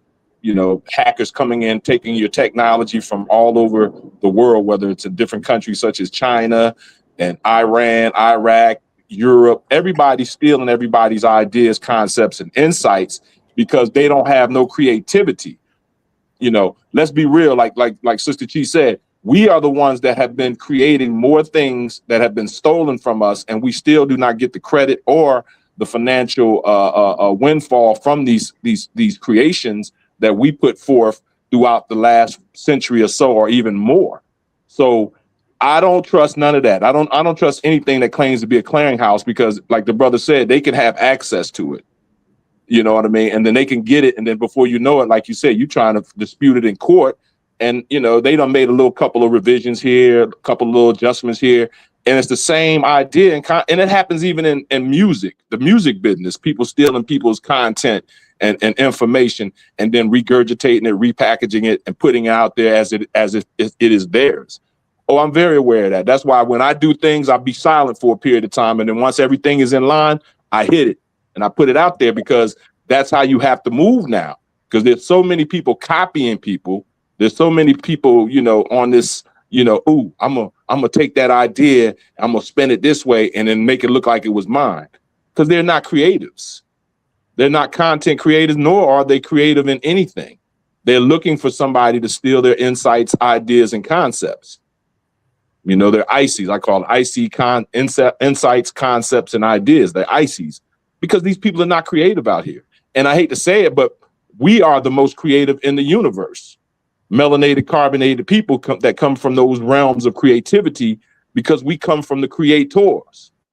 We are the creators.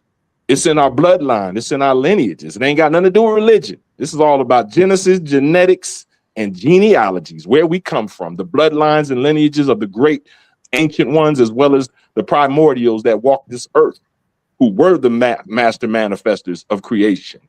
So I look at the whole schematics of everything that's going on in the world, all this thievery and banditry, tech banditry or whatever, culture banditry, like Ancestor Dale Jones spoke about, and everything else. And I hate to say it, some of our own people who do have a creative inkling within them cannot even get enough guts to put something together, because they're looking to steal somebody else's idea. So now when we start as the almighty creators, the Elohims, the gods and goddesses, start taking from each other, now we have a problem, and it's called theft. And thieves, guess what? They're not going to make it to the other side, because they're gaining their generational wealth through somebody else's ideas. So the universe is getting ready to balance all that stuff out, though. That's why I just sit back and watch, because as we see now, karma is coming around the block. She's spinning around the block, and she's not taking no kind of names. She's taking folks out of here because of their thievery, because of them allowing people to make them become sellouts, because they're willing to sell themselves out or their soul out, because they're not willing to be creative enough to do it on their own and then turn around and benefit for themselves as well as their families or their communities. And that's what's happening right now. Everybody's being exposed. All masks are being ripped off. If you perpetrating like you this, that, or whatever, and you masquerading around here, your mask is getting ready to get torn off your face. That's what the word hypocrite comes from.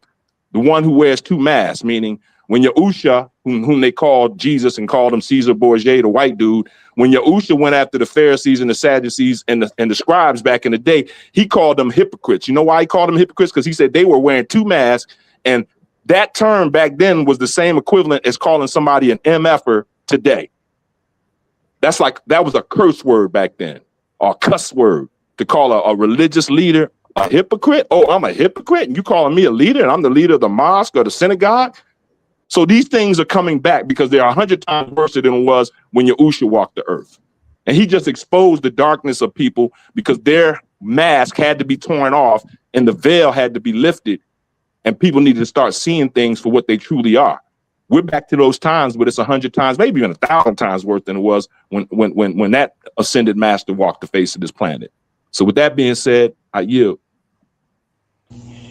Let me just, if I may, quick sidebar, because you mentioned something that I wanted to kind of put a little highlight on briefly, and it is going back to the music and in some regards, the stealing of different aspects of our music. Now, we know in hip hop, sampling is an element within that, but I think in some regards, the spirit of that has been tainted. And again, a perfect example is going to be Baba Abiodun of the Last Poets. So as quiet as it's kept, there was a silent battle. And of course, like the brother said, when you don't have the money to fight it, you cannot proceed in accomplishing much. And so Baba Abiodun experienced that with some of their lyrics from the Last Poets. And again, sometimes it's just a question of recognizing or giving credit to the original writers or performers or producers. And so there is some specific lines that came from the Last Poets. Party and BS is a part of it. And that was featured in some Jay-Z and even what's the other guy? It was Biggie. Biggie, right. Yeah. Okay, and so again, and again, we know that sampling is a part of hip hop, but again, it is sometimes the way you do it, and again, not giving recognition or not giving credit, and this is what has happened, and so we just want to make people aware. We talk about our elders. Well, that should be an issue that needs to be approached. And again, we probably won't be able to win anything beyond a certain point because, the other people got a whole bunch of money behind them. But even just to do our own due diligence, to make sure that the masses of our people know that this is a concern, that one of our elders have worked and that work has been taken without their permission, without their cooperation, without their consultation, and no credit. And that needs to be transmitted in our communities and let the energy flow from there. Yeah, I agree with you, Sister Chief. I think that we have become our own culture bandits within our own community. That's why I don't look at white people. I don't look at Chinese people. I don't look at any other nation of people. I look at black people in America because we are the target for the whole world to exploit and siphon our energy because we are the most highly technological. We're the most highly intellectual people that's walking the face of this planet because we come from those bloodlines and lineages. Most people don't know. But once you start understanding that, and you start knowing about it, you have to start looking at who really is the enemy. It is within, because you could blame the president, you could blame Russia, you could blame China, you could blame Iran for anything that happens in your country. But most of the time, the blame falls back on us because we as the people who know righteousness, that know how to do things the correct way, we have slipped and fallen on our faces. And we're trying to get back up. Many of us are trying to get back up because we're starting to find out and know the truth, which is setting us free. See, it's the truth that shall set you free. And having the knowledge of that truth makes you more powerful in this matrix, because now the enemy that they want you to make, look at look at him over here, he's the one that's really the problem. No, it's the Negro behind the curtain. That's the main mother sucker now that's becoming everything that ancestor Dale Jones and Steve Coakley has already taught us, that y'all looking at the wrong screen. Pull that curtain back. That's the one that's mastering everything, the puppet master. And within our own communities, we have more puppet masters or people being handled than enough right now. And that's why we can never, I ain't gonna say we can't never, but it's a hard time for us to collectively come together because we got to fight through all these different doggone elements of war and psychological warfare that these people have put on us, and they're layered. It's like a pyramid scheme, And to get to the top, you got to go through a lot of the flying monkeys to get to the witch. You can't get to the witch unless you go through the flying monkeys. And a lot of our people have chosen to be flying monkeys right now. And that's sad. But the point I'm trying to make, though, is what you're saying, Sister Chi. A lot of things that the brothers from the Last Poets went through, and other artists that have lost money, millions of dollars, because Hollyweird and the fake ones that run Hollyweird, they're the ones that have been siphoning their energy and their talent and their creative insights. And now the black folks that are in charge of these things are doing that to us. And they're sitting behind the scenes laughing and cracking up. And then when they have to offer a sacrifice, they'll give you a P. Diddy. They'll give you a R. Kelly. They'll throw out all these brothers that you thought was doing right by music and the industry and trying to be, the people that they should be. They give them up as sacrifices while they're still behind the curtains. But behind the ones that run Hollywood is another level of people. And see, those people, you don't never see them. I yield. Yes, sir. Yes, sir. Indeed. And thank you for that addition, Brother Pollinator. With that being said, so I just want to transition really quickly to another aspect, the element. I think we discussed it amongst ourselves previously, but I want to bring this to the forefront and talk about, you know, someone who many are familiar with, many know, and have been they have been recently attempted to be thrust to the forefront. All right, as far as, you know, being a leader of sorts, or you know, one of the premier persons as it pertains to civil rights, right? And so, you know, I just want to play this clip here and bring some further clarity, because sometimes, you know, especially as time moves forward, you know, and the information or the next generation might not pick up on some of the previous information and history, right? So, you know, you were saying, you know, as far as the hypocrites and folks wearing the mask, folks do that very well, you know, especially as it pertains to the different political arenas, right? So we have to be very careful. We have to be mindful, and we have to make sure that we're passing this information on, you know, to the next generation, so that they don't, you know, get caught up. They don't fall for the okie doke. You know, they don't get bamboozled, hoodwinked, and led astray. All right. So, with that being said, let me go ahead and share this video real quick, family, and then I'm coming to the Ethereal journalist, and then in the interim, let me see if there's any comments. Also, while I'm playing this, let me see if there's any comments in the chat. All right, let me go ahead and let this roll. Okay, let me share my screen. All right, now for those who are not familiar, this is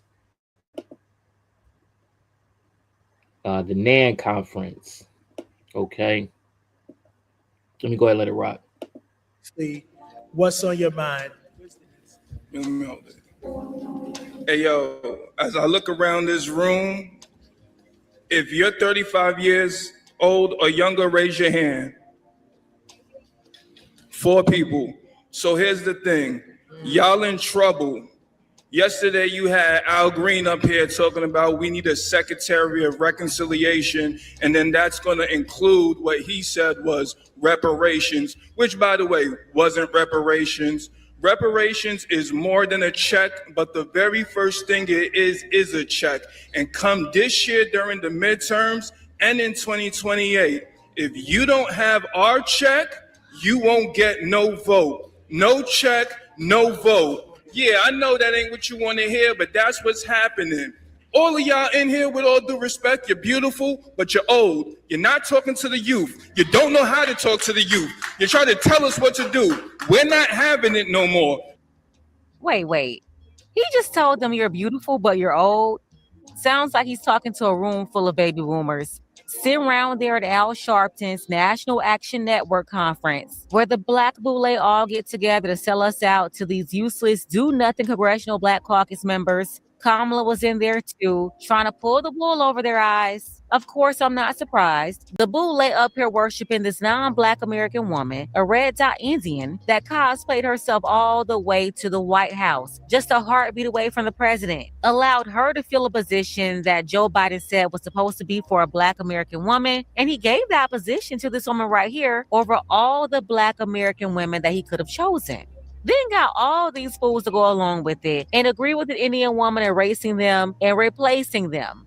Told us she wasn't giving reparations for Black Americans, said it with her full chest years ago, then got on stage at this Al Sharpton event, lying once again. And I don't know, maybe I'll get on the collard greens and the bathtub lady another time. Today, I want to focus on this brother right here, Melrose Radio. He wasn't having it. He got up at the conference and put the whole room on notice. If you don't have our check, you won't get no vote. No check, no vote. Yeah, I know that ain't what you want to hear, but that's what's happening. He told them no check, no vote. Midterms are approaching and they want Black Americans to run out there and vote in order to take care of everybody else while they keep replacing us with all these other people, prioritizing them, giving them reparations and all kinds of cash, but keep telling us to fall back while we're watching them do for everybody else. Nah, the brother told them to their faces, no check, no vote, stop playing with us.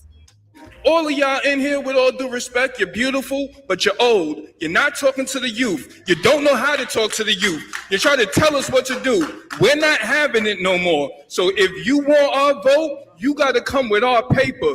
We're not scared of Trump. We're not scared of anybody. Biden is a racist. Trump is a racist. Kamala is a racist. And if you don't have our money... Y'all, look how they all tilted their heads when he said Kamala. Now, when he said Trump was a racist, he got them all riled up again. They're like, yeah.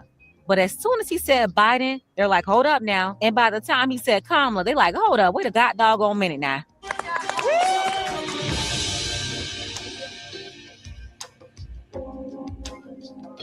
Wait a damn minute. Wait a damn.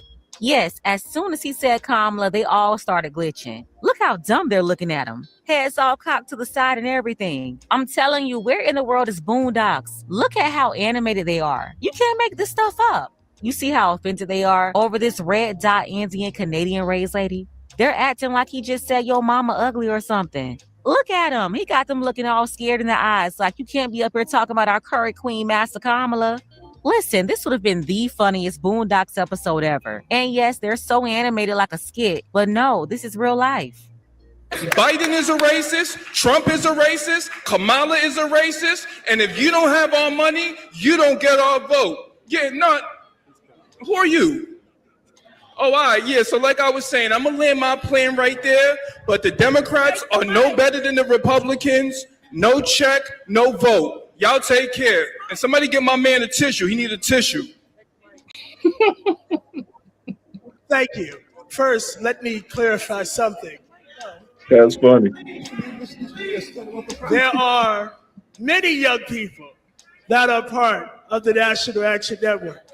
I happen to be one of them. I may look old, but I'm not. Okay, so that was the end of the clip right there. The guy hosting the Q&A had to defend the National Action Network by telling Melrose Radio that they had a bunch of young people in the organization because only like 2 or 4 people raised their hands when Melrose said, put your hands up if you're 35 or younger. Guess they have all these young people in the organization. They just didn't show up that day. But I digress. Then Al Sharpton, old street sewer rat bobblehead behind, called himself clapping back. Take a look. So I'm glad that people are here. Let me say, in terms of our report for the year, and then we're going to go on with the program. Our young people are rehearsing, getting ready for this afternoon is our youth day. I heard somebody talk about young people that tell them to just stay around. They're going to see 2 people. And he's such a liar on cue.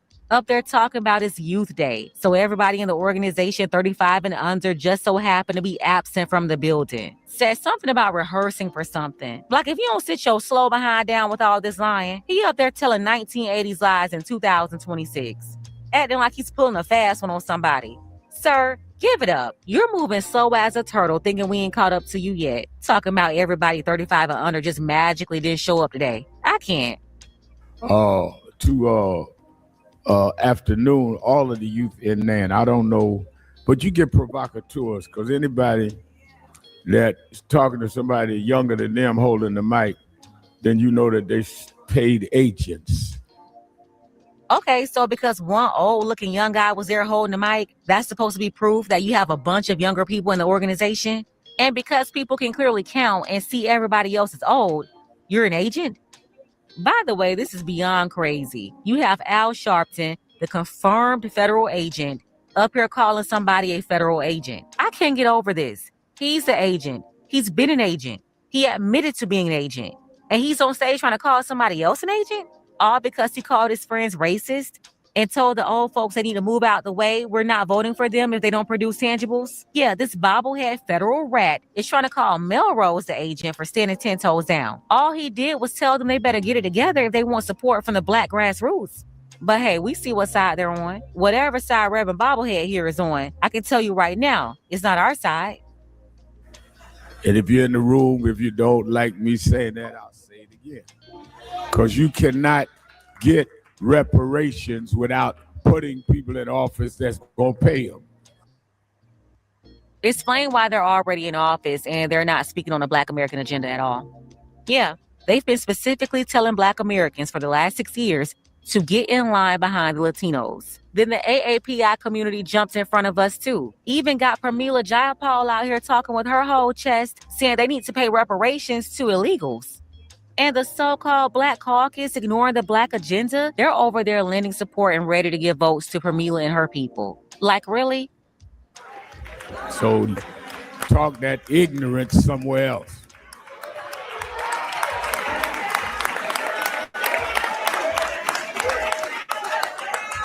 So people talking about we have been for all of our existence fighting for reparations, made every candidate pledge to it.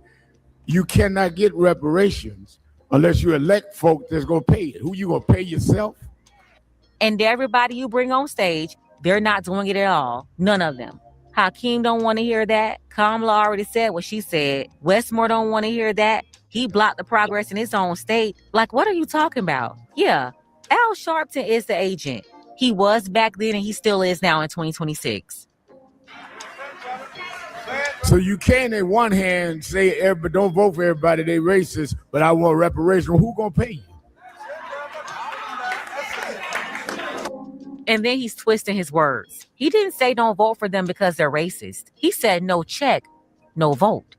Let's be real. We all know who Sharpton is defending right now. Melrose Radio specifically called 3 people racist: Biden, Trump, and Kamala.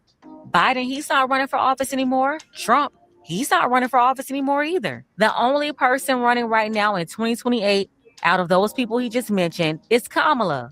So he's obviously defending her. But no, he didn't say don't vote for somebody because they're racist. That's what y'all run around telling people, to vote on emotions based on who you like or who you don't like or who you choose to hold accountable for their racism today. He's not talking about that. That could change from day to day. He said no check, no vote. Not racism, no vote. He's talking money talk right now. Like, let's make a deal. So either you paid or you stupid or both. No, Reverend Bobblehead, you're paid, you're stupid, you're both.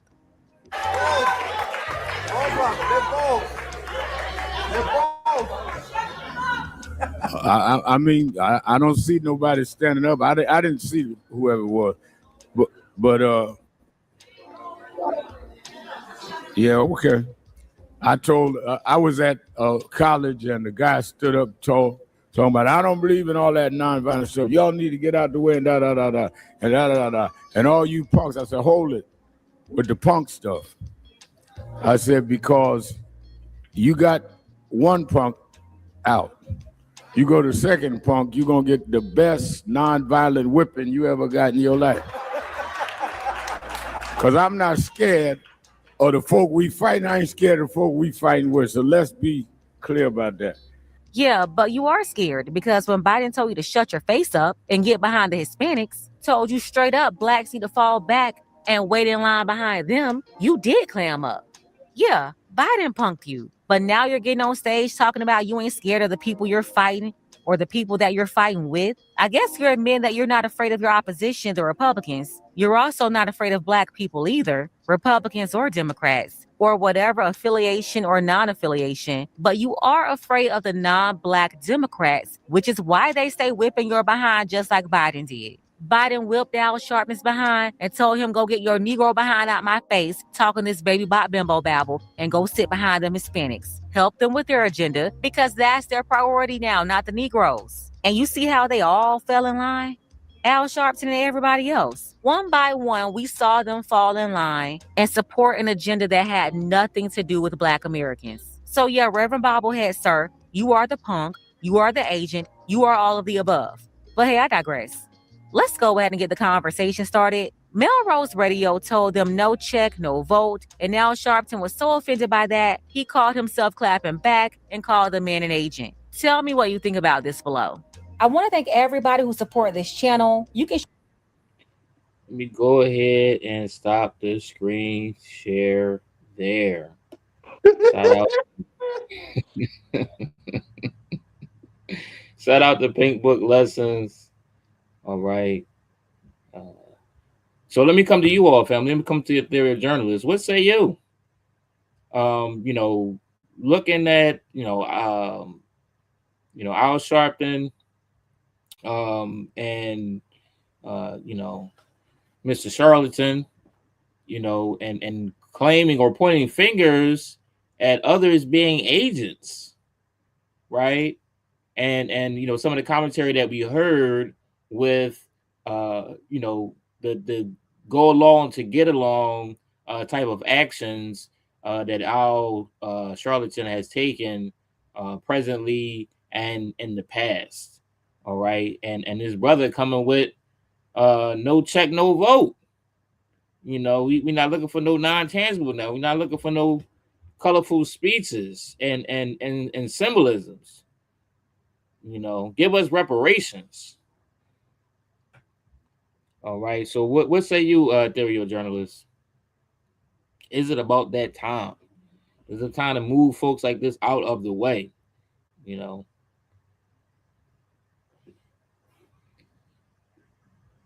Sister Chi, I'd like to hear you. First of all, I want to give it over to Sister Chi because I know she got a lot to expand on. But who was he calling Al Green? Who was he calling Al Green? Was it Al Sharpton? He was calling Al Green. Yo, he said, "Where the grits at, man? Where the grits at to go with the Al Green?" Yeah, grits. A lot of people might not know, some of the history of Al Sharpton. Because they might only be familiar with this iteration, this version of Al Sharpton, Skinny Al. You know what I'm saying? But, those who have a little bit more tenure remember Big Al. What you say, Sister Chi?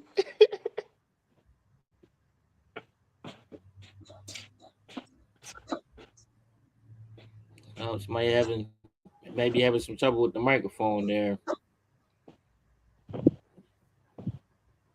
All right, let me come back to you, Brother Pollinator. Any additions on this development? I look at it like this: in this prison planet, which is what we're in prison. We all prisoners of war, especially us here in America that came over from the transatlantic slave trade, and all the ones who are already here, the indigenous brothers and sisters that we come from, the bloodlines that were already here. In this prison planet here called America, some of those people that are on stage are nothing but your COs, your correctional officers. Mm-hmm. And when we get out of line, what does a correctional officer do? They send in the goon squad, don't they? Mm-hmm. Mm-hmm. And that's all you see right now with a lot of these so-called Black leaders in politics, as well as social, political stuff, things that we see now that, they're the main characters on stage because they've been given that title. They've been given that authority by their handlers. Just like a correctional officer is given the authority from the warden to crack down if these inmates in cell block 1, 2, 3, D block, C block, or whatever, get out of hand. And that's all they do. They try to correct us because they're the ones that have been put in as the COs, and that's all it is in this prison planet. And as we try to get our money that we deserve, like the brother was saying, for the hard work that we're doing today, as well as the hard work our ancestors did to build this son of a gun from the ground floor up, we still got people like them that's trying to hold us back, And one of my favorite rap songs, one of my war songs, matter of fact, when I go to war, I listen to this song all the time. And I hate to say it, but it's from Rick Ross, who was a correctional officer before he became a so-called rap star. But he had a song out that I got to give major props for. Major props. These niggas won't hold us back. These ninjas won't hold us back. That's one of my songs. Hold me back. You ain't gonna hold us back because, see, the time is up now. Their time is up. See, that's why they're glitching. Like the brother said, once he started talking, folks' face start going crazy and folks start glitching out because they in the matrix, see? And when you say stuff that's the truth, they start glitching because they're scripted, their codes, their algorithms, their programs of their handlers. And that's what you saw in that whole conference, it looked like. They were glitching out because somebody came in and introduced not even the beauty of a new thought, but the beauty of something that was already should have been in play for everybody to collectively come behind over the last several decades to say, run me my damn money. Run me my ancestors' money. Run the indigenous people of this land by birthrights money. Stop giving it to these $5 Indians who really became through what was it? What they call it? Bloqueamiento, which is where, you know, the Spaniards and all of the Europeans watered down the black populations that were already here in America until they didn't even look black no more. So blanqueamiento, that's a term. You can look it up. It's on, you know, I forgot, BLANQUEIENTO, blanqueamiento. They watered us down and then gave our birthright to people that look more like them after they raped them and pillaged them and raped our black people. And then, no, these are the real people over here. But no, by birthright, this is our land. And they got to start knowing that the time is up. They can't continue to play these games. And that's what they're scared about. And that's why they're glitching, because you got black people that don't want to even talk about reparations, that are the COs of black people, the correctional officers of our own people in this prison planet called America, or this prison nation called America. So with that being said, I'm going to give it up. I'm going to land my plane before I start going a little bit deeper. Yes, sir. Yes, sir. I appreciate that addition, Brother Pollinator. Now let me let me play I'm gonna play some of this commentary first, and then I'm gonna share. I'm gonna come over to, you know, once again, truth teller extraordinaire, a truth excavator, Baba Muya Abu Jamal. All right, so I want to go to some commentary here, and then come and share some of the rest of the week's events and the flyers that have the information there. All right, so let me come to some of this commentary of elder statesman, Black liberation, human rights fighter, journalist, juggernaut, Mumia Abu Jamal.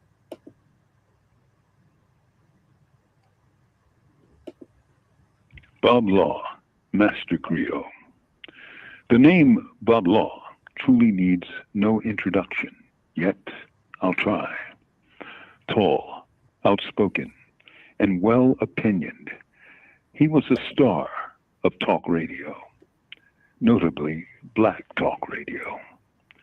As such, he took up issues great and small and listened as legions of black callers flooded his lines, and he met all comers with wit and wisdom and black compassion. His show often sent radio waves into the dark ether of night, offering interviews and insight to callers around the nation. His show was called Night Talk. Rennie Bishop, former program director of the famed New York radio station WWRL, produced Law's show. And he called Bob Law a lighthouse standing in the storm, kind of like a bright, unblinking light in the darkness, giving voice to the black freedom struggle. He was, according to scholar Todd Stephen Burrows, who paired him with other famed talk show hosts like Imhotep Gary Bird and the late Gil Noble, as a powerful threesome of black talk on TV and radio. Bob Law was an icon who began as a community organizer before he took to the mic to give voice to black minds at night.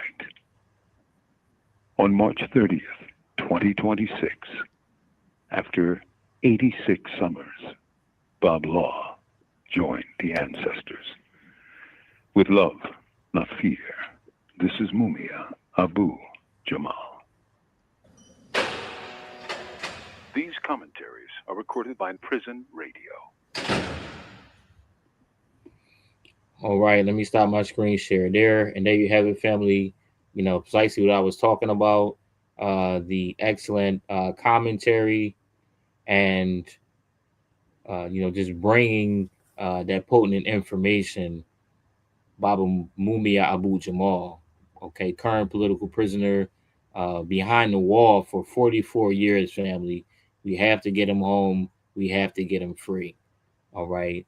I'm going to come to, excuse me, Bob Law, and just give you all that picture. All right.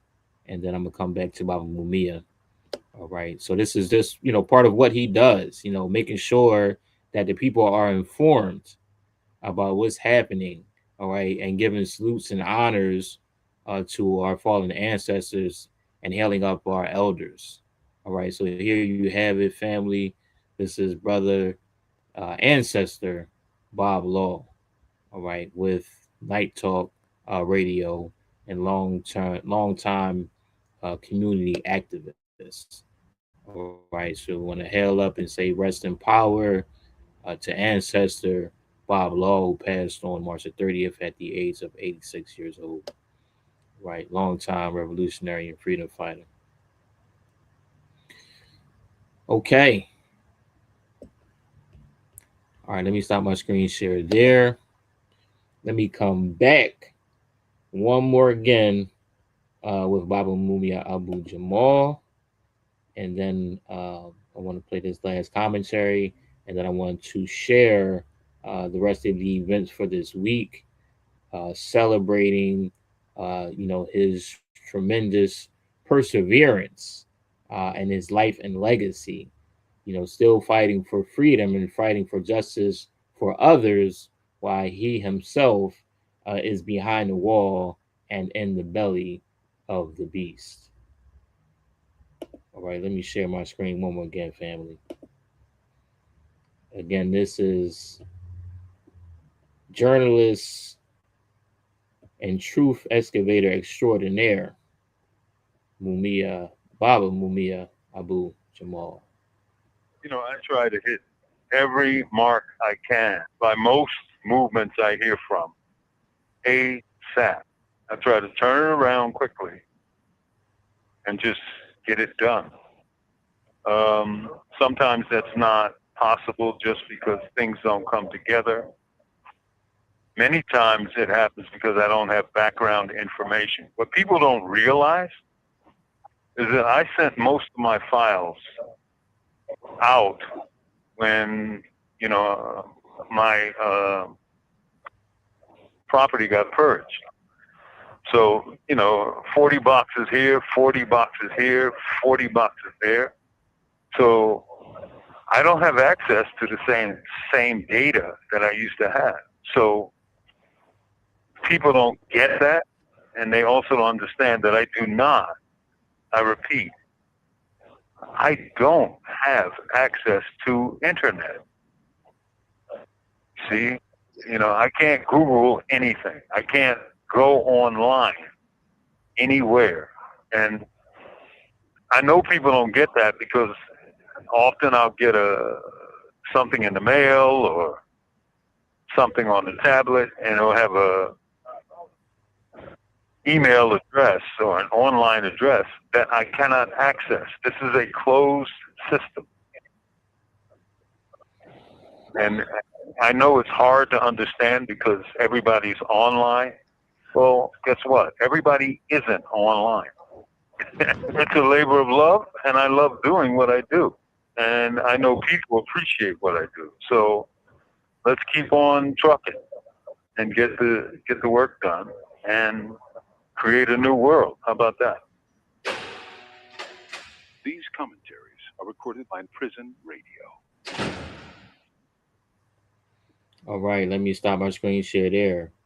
And such a tremendous inspiration, and partly the reason why, you know, I do what I do, and you know, try to make sure that we're bringing forward, you know, that commentary news, current events, and so forth that is going to be relevant to our community, to keep individuals informed, to make sure that there is a presence of independent Black media that is forthcoming and upright, that is uncompromising, all right, that has that journalistic integrity, and being able to bring forth a certain perspective and light that's dealing with our community and our culture. All right, so again, let me go ahead and share that information on Baba Mumia and the upcoming events. Again, his Earth Day, his born day is coming up, and this is now going into Mumia Week. All right, and so there has been events that has been going on since the 19th. Okay, so let me go ahead and share. There is not an event for tomorrow, but there is an event for the 23rd. All right, the 23rd, the 24th, and the 25th. All right, let me go ahead and share my screen, family, and make sure that you, if you want the information, I'll give you my email, and I can forward that information to you. And you can also take a screenshot and make sure that you forward the information. Share the information, family. Share the information. If you need some further insights into Baba Mumia Abu Jamal, into his case, and the many discrepancies concerning, his conviction and indications of his innocence, we can definitely share that information with you as well, family. All right, so let me go ahead and share the screen here and get that to you. All right, give me 1 second. I'm going to share my screen and make sure you have this flyer information. Okay, here it is. All right. Okay, here we go. All right, so as you see here, we're looking at April the 23rd, okay, 2026. Tattoo Moms, 530 South Street at 6:30 p.m. We want freedom. Trivia night teaching. All right, 21 and older with valid ID. Okay, they have the information for hashtag Mumia Week 26, April 19th through April the 25th. All right, here in Philadelphia, PA. All right, they have a QR code also that folks can scan and get the additional flyer information. All right, so that's for April the 23rd, again at Tattoo Moms, 530 South Street at 6:30. All right, then we have okay, we got April 24th. All right, at DA Krasner's office, 3 South Penn Square at 4:30 p.m. Mumia Lives, Raleigh and birthday celebration. Fist Up Friday campaign launch. Reception at the Friends Center at 1501 Cherry Street at 6:30, family. All right. And then on the 25th, we have the March of Innocence from Malcolm X Park to One Art Community Center. That's from 5100 Pine Street at 2 p.m. over to 1431 North 52nd Street at 4 p.m. 4 to 9 p.m. Block party with food, music, and more. All right, hosted by Mike Africa Jr. On the Move Activist Archive. All right. Everyone has innocence to protect. Everyone has someone they want to set free. Let us link arms and free them together. All right, celebrating hashtag Mumia Week. All right, let me stop my screen share there, family. Okay. All right, so with that being said, any additions, any questions, any comments from the Ethereal journalists? Any additions? So I just want to add that for those that may not know, one of the handles or kinds of phrases that was attributed to Brother Mumia was he was known as the voice of the voiceless. In different genres, media and communications, of course, people would be given kind of a description of, their caliber or what they brought to the table. And so again, Mumia just had that voice and that capability. And so the people dubbed him the voice of the voiceless because he spoke about and for people who could not speak for themselves and get the ears of others.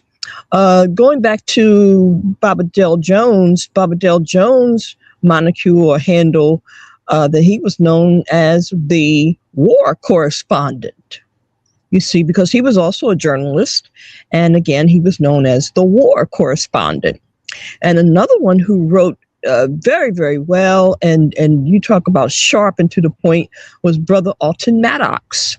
And they called him the attorney at war, Brother Alton Maddox. So you see, when we talk about movement, it's really important for people to see and know that there are some very key things that you're going to find, particularly in certain, shall we say, more progressive circles from a Black perspective. And the other thing I wanted to go back for a moment to when you played the brother that was at the NAM convention, Brother Lumumba.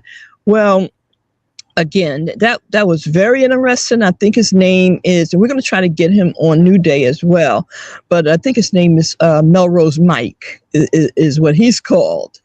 I think it's important that people know and understand to a greater extent that some of these groups and organizations that people are a little more familiar with on a national level are in fact connected to if not the government directly, they're definitely connected to corporations.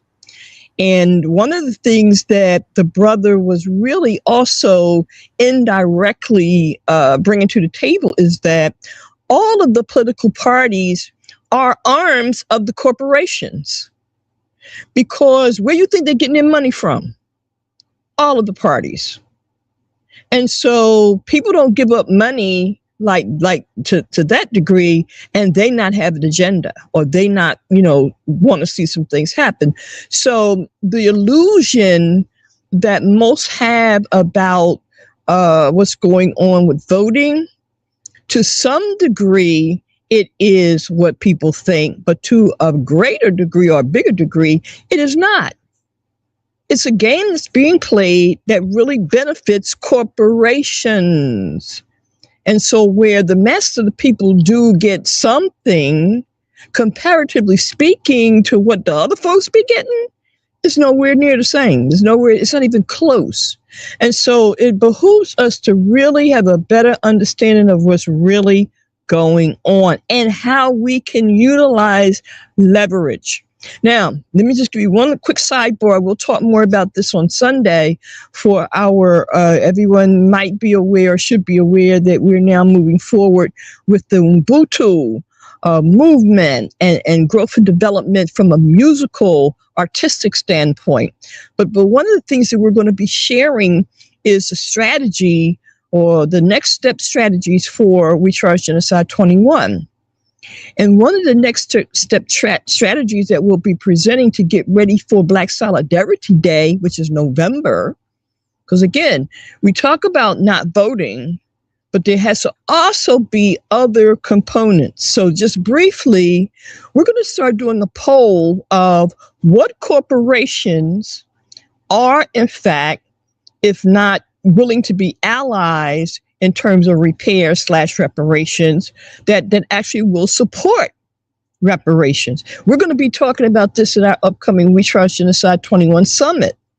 But again, we're going to do a poll to see what corporations are in fact in alignment with the vote that the United Nations provided. Now, the ones that are going to be allies to us, support in whatever way, then okay, cool. But the ones that don't, we're going to know who they are, and it will be their products It'll be their services that we will not support. These are the kind of strategies that you're going to hear us bring forward now. So I applaud the brother for bringing forward the position that he and others are, conveying. And I know that's a kind of a sore thing, a thorn in some people's behinds, because people are programmed to vote without asking questions, by the way. They just, oftentimes just go with what they're told. And that's not intelligent.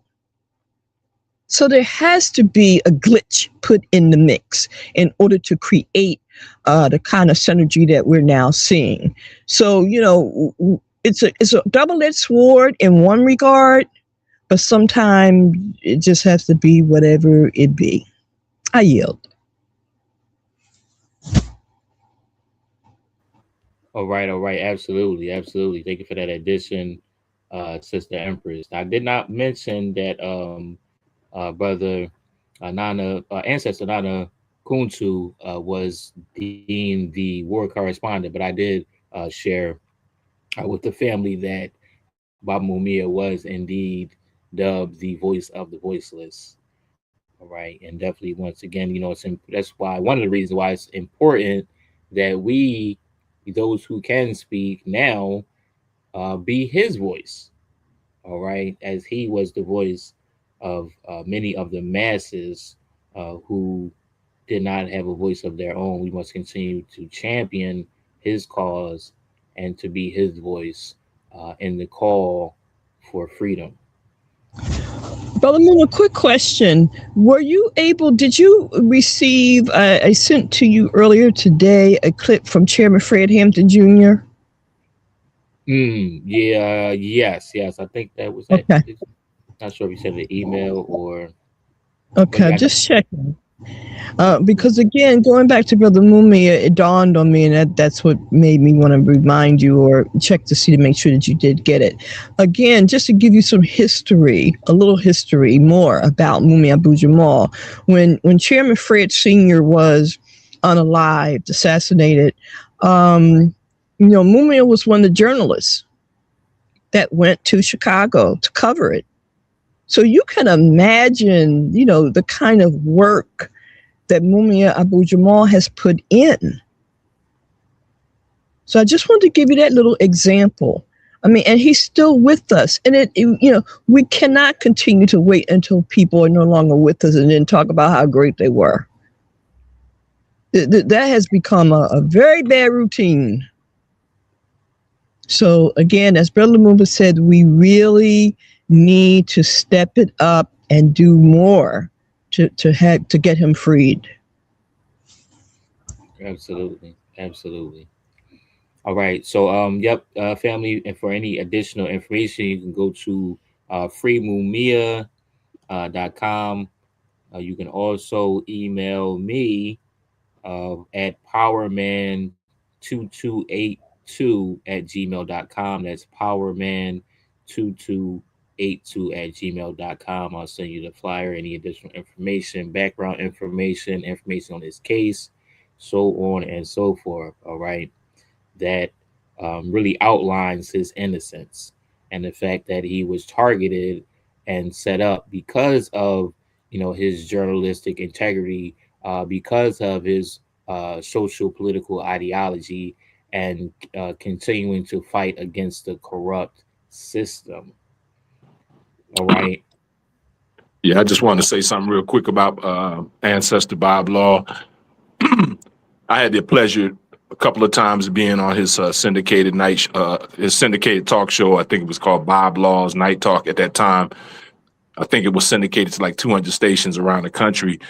And I was talking about different social issues, dealing with situations that were going on in Philadelphia and what we were doing at the time with my group Conscious Minds, trying to educate the public about, different things that Black people should be trying to get their consciousness raised up to understand, overstand, and things like that. So I just wanted to shout out that I did have a opportunity to appear on his show. And it was a great, man. He was a real brother. He was one of those brothers that you knew was about being a war correspondent, or like you said, a voice of the voiceless. And may he rest in power, as he's now an ancestor. And I just wanted to, give my tributes to him, because I did happen to have an opportunity to be on his show at one time. Also, I put in the chat the term blanqueamiento, which is what I was trying to say concerning the watering down of our color and our people here in this indigenous land that we were here before the colonizers came over. So if people want to be able to go and look into that terminology and see and understand why we as African Americans, Black Americans, North American Blacks or whatever are not getting our just due right now, is because it was designed through this blanqueamiento process, which was watering down of our race. So I just wanted to put that out there. All right. Indeed. And give thanks for that addition, Brother Pollinator. All right. Shout out to shout out to Sister Gwen tapping in on YouTube. All right. And also, I want to remind everyone, Brother Muma, that for the rally in front of Krasner's office here in Philadelphia, it will be on some of it will be on Facebook Live. So as soon as we get the information on that, we'll definitely circulate it. All right. Excellent. And thank you for that addition, Sister Empress. All right, now we're going to make a slight transition. All right, and talk about some things that are happening currently, some current events, and something that is very concerning, and a growing trend that we're seeing with aspects of domestic violence, right? That's coming from all different types of walks of life, and some of the most egregious and heinous acts that we're seeing our people doing and dealing with. And this is largely being perpetrated by our Black men. So let's take a look at this and get some commentary. I have a couple of clips on that, so we can cover that really quickly before we get ready to close out this evening and see if we have any final clips that we can get off. I want to go to that definition that Brother Pollinator gave us as well. All right, let me go here real quick, family.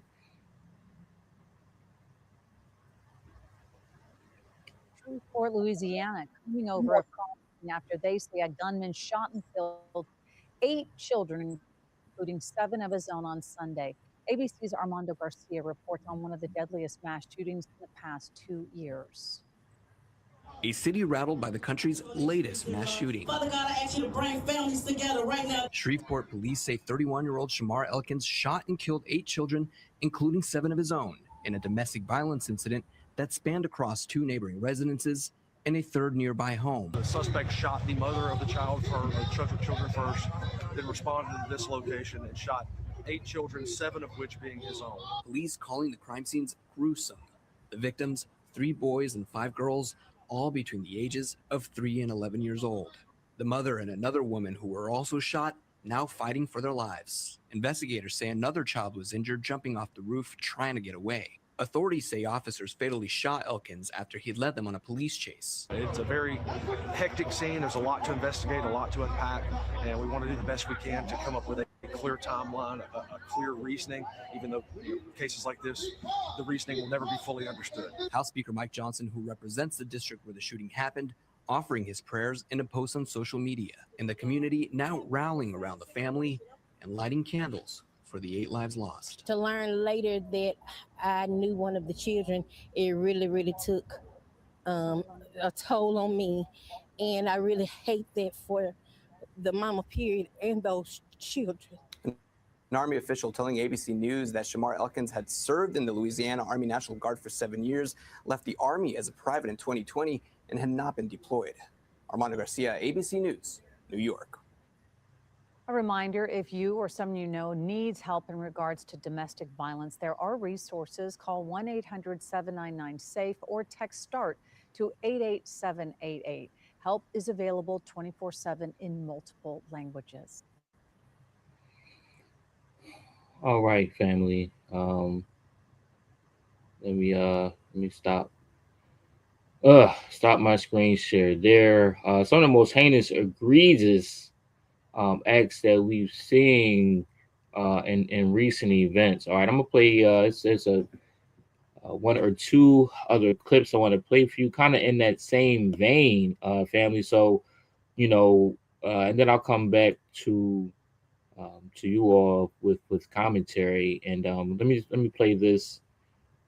This is actually a article. All right, let me go ahead and share this, and there's one more video clip I want to play for you. Now, again, from different Black men. So I'm not sure what's happening to us mentally and spiritually, but there is, definitely, some serious,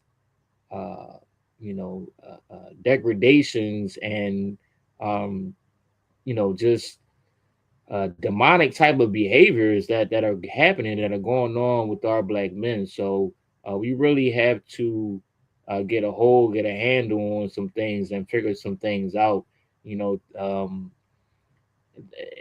when I was doing my bi-weekly men's meeting, that's one of the things that we talked about, dealing with stress and, developing emotional intelligence and having different outlets, right? Positive outlets. So, folks is not crashing out. Okay. Okay, so here we have Justin Fairfax, ex-lieutenant governor of Virginia, who takes his own life and the life of his wife. Okay, police say couple were living together amid divorce, and that teenage children called 911 from Annandale home. Okay, so another case of these egregious types of acts, these demonic, monstrous types of acts that are being conducted. Justin Fairfax, the former lieutenant's governor, and we see where some of the mental turmoil may have been going on here, but the way that individuals are dealing with it, this is definitely egregious. This is heinous acts. Taking the life of others and then taking their own lives. This is cowardice, family. This is can't put that any other way. All right, this is not what men do. Justin Fairfax, a former lieutenant governor of Virginia, whose tenure was upended by allegations of sexual assault, shot and took the life of his wife, Serena Fairfax, on Thursday before taking his own life, police say. Okay. So, folks are doing, certain deeds and not being able to take the consequences, not being able to take accountability and responsibility. Okay. We have, emotionally unstable men. All right. From what I see in some instances, it is, men not being balanced, everything that we consume in family is definitely going to affect us and infect us, right? As we internalize it. Okay. So, the grievous acts that he, looks like that he committed with the sexual assault, apparently was eating at his spirit, right? And he could not deal with the consequences of his actions. All right. So we have to really look at our mental state, family. Mental health is a real thing. All right. And so need to find ways to be able to, relieve stress in order to have a certain release valve where we can get into different habits and different practices that is going to bring about, aspects of peace and tranquility, whether that be, exercising, hitting the gym, dealing with yoga, aromatherapy, and therapy, and, in general, going to a therapist, because a lot of this stuff stems from unhealed trauma, right? So can't really say what may have happened to him in his recent history or in his past as a child. Things this name when they fester, family, they end up ultimately exploding. All right, so we cannot hold on. It's this misnomer that men are supposed to be unrelenting, unfeeling, unemotional, right? Which is a misnomer. That is unhuman. All right, so it is not to be over emotional, not to let your emotions take control of you, to have different mechanisms that one utilizes in order to get back to censor, in order to relieve some of the pressures, all right, not taking it on, and leaning on each other, leaning on one another, having different groups and friend circles to be able to talk, to converse, to relay certain feelings and emotions, all right, in a healthy and positive type of way. All right, family. So I have one more that I want to share with you. And again, just let me stop the screen share there.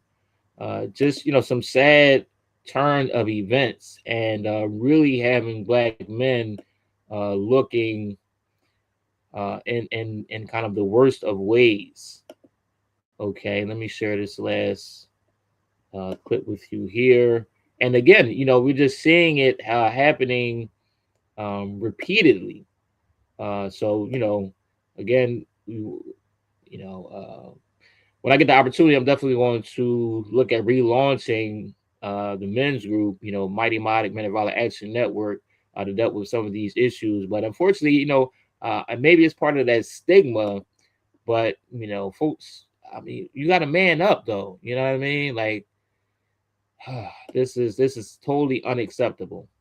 Sir, you're charged. Okay, all right, let me Springs Vice Mayor Nancy Mateo Brown. Her husband now charged with her murder as we learned the shocking admission that he apparently made about a possible motive. Local 10's Ray Ramos is live in Coral Springs today with the very latest. Roy. Calvin and Nicole, and that person who he allegedly confessed to then went to police. That person telling police that the suspect allegedly told him that he shot and killed his wife because he couldn't take it anymore.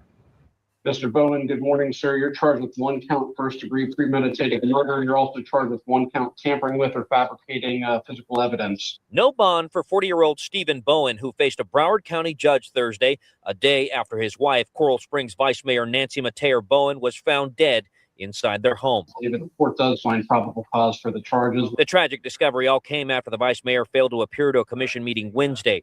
Police said after text messages were made to her husband by the commission manager as to where she may be, investigators said Bowen responded, texted her. She's not picking up. Where is she? Her car is not at home. Investigators said Bowen confessed to his uncle that he shot his wife because he couldn't take it anymore. His uncle went to investigators who then made their way inside of the vice mayor's home. It's there she was found wrapped in a blanket and trash bags after being shot and killed. This is being investigated as a domestic violence incident. Her husband, Stephen Bowen, is in our custody. While Bowen is accused of the heinous crime, it's the vice mayor being remembered for her public service and contributions to her community. It's a devastating, loss, not just for Coral Springs, but for the people of Broward County. She cared about students. She cared about seniors. She cared about the environment. She cared about fairness. She cared about equality. She cared about her culture. Vice Mayor Mateo Bowen, a leader and a voice for so many.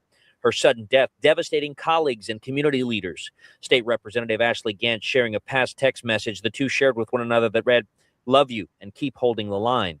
Florida Congressman Jared Moskowitz posting on X to say he was just with her Saturday, calling her a fighter and sharing that she was preparing to announce her run for Congress. But it is her family now bearing the weight of her loss, writing in part, while so many knew her as a leader and advocate, we knew her as a sister, a daughter, and a friend.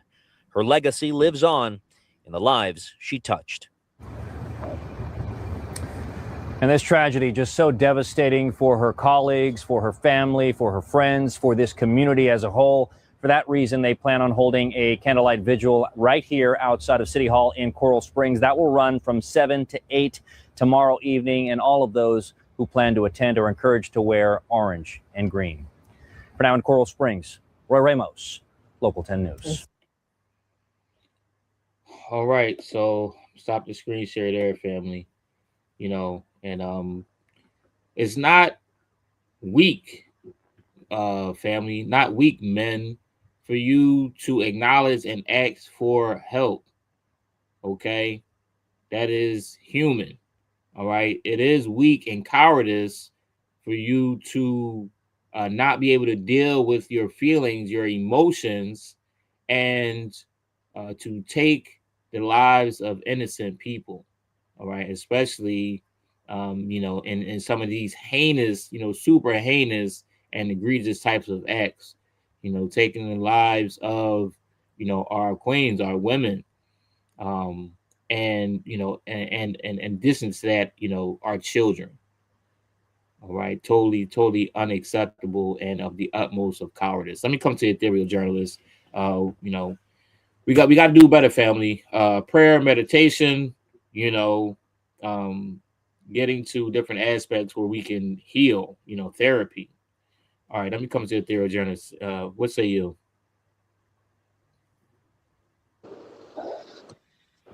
Yeah, I think it's so sad because of the fact that we as Black men are supposed to be providers and protectors of our women and our children and our communities.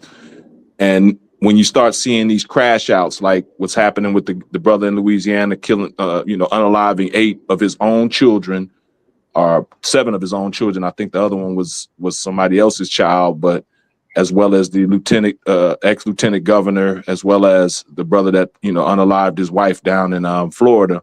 You know, these things they should be raising a red flag within our own communities, that why are these things happening at such a high rate now? These domestic violence incidents. You mean to tell me we as our husbands and wives and, you know, girlfriends and boyfriends cannot deal with, like you said, the stresses of life, whether it's financial, political, whatever. I mean, whatever comes at us, we're losing control of it. And we talked about this in several episodes throughout the history of the Ethereal Journey podcast, that these times were coming. We predicted it, and we've already said that eventually we're going to see some heinous acts happening. And that's what we're seeing, because, you know, when you look at the whole schematics on the ethereal level, where we talk about NPCs, non-player characters, and the second level, which is the hack or the hijack player, which cannot control other parasitical entities who have infiltrated and invaded their meat suit or their avatar, and then they've taken control of them and they become prisoners within their own consciousness, within their own body, and they're influenced by these low dimensional, low vibrational entities. And when those things eventually take over that person's consciousness and their avatar, this is what happens: the execution of the slaughter, which is what they end up wanting to have the ultimate outcome be. Someone dying, innocent people being unalived.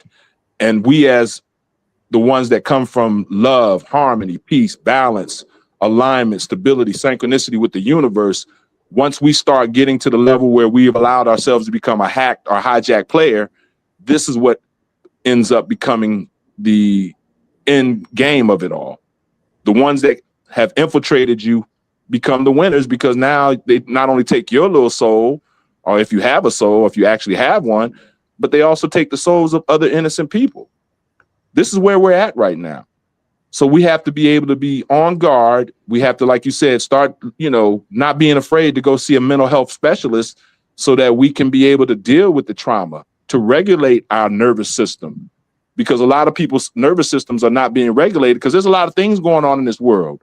A lot of things are coming on this world that are causing men's hearts to fail for fear of the increasing disasters, the increasing things that are happening in the universe, the sun coming down and messing with, you know, people's genetics, you know, causing people to crash out. See, people don't understand that there's a frequency happening in this earth right now, coming from Mother Earth, coming from the cosmos. And if people are not understanding these things, they're not going to be able to regulate their nervous system, their immune system. And they're going to do what these brothers just did. So on an ethereal level, we got to start getting ourselves together internally within our own internal technology to be able to deal with that. And if you can't do it internally by yourself, like you said, go seek outside help. Go seek a mental health specialist, a psychiatrist, a psychologist, or whatever, to deal with your unregulated nervous system, because this is where stress comes in. And once stress hits, these are the outcomes that happen within our communities. And it's going to continue to increase because a lot of people are not preparing themselves mentally to understand the times that we're living in. They had been foretold that these things were going to happen. And now some of these people are call themselves going to church, and they know the prophecies. They know the foretellings of the end of this world, not the end of the world. The world is without end. This world is going to be around here even after we graduate from the 3-dimensional to the 5-dimensional. But in order to make that transition and ascend to the next level, you have to start paying attention to the signs of the times that we're in. And a lot of people are not, but they claim to be going to church and becoming religious people and listening to somebody being a sheeple in their church, in their pulpit, while that pulpit, the pimp in the pulpit, sit up there giving them the old prosperity message. No, this ain't about prosperity and life, liberty, and the pursuit of happiness right now. This is about you better get yourself prepared, because things are hitting this earth. And if your system is unregulated, if your immune system or your nervous system is not regulated, you're going to crash out just like these people did. And with that being said, I'm going to land my plane on that. All right. Yes, sir. Yes, sir. Thank you for that addition, Brother Pollinator. And I want to come to Sister Empress. I want to add really quickly, though, some aspects of solution. I was adding some things in previously, but myself, I took a class and I'm certified as, in mental health first aid, right? Which I would, lend that to others, as far as getting more familiar with, that type of course or curriculum, getting certified. That way, you can be able to help, because it's running rampant in our communities, right? And, just on some fundamental levels, to be able to recognize some of the telltale signs, to be able to engage in aspects, elements of de-escalation, right, before folks reach their breaking point, be able to recognize these signs earlier before folks crash out and possibly get them the help that they need. Let me come over to Sister Empress.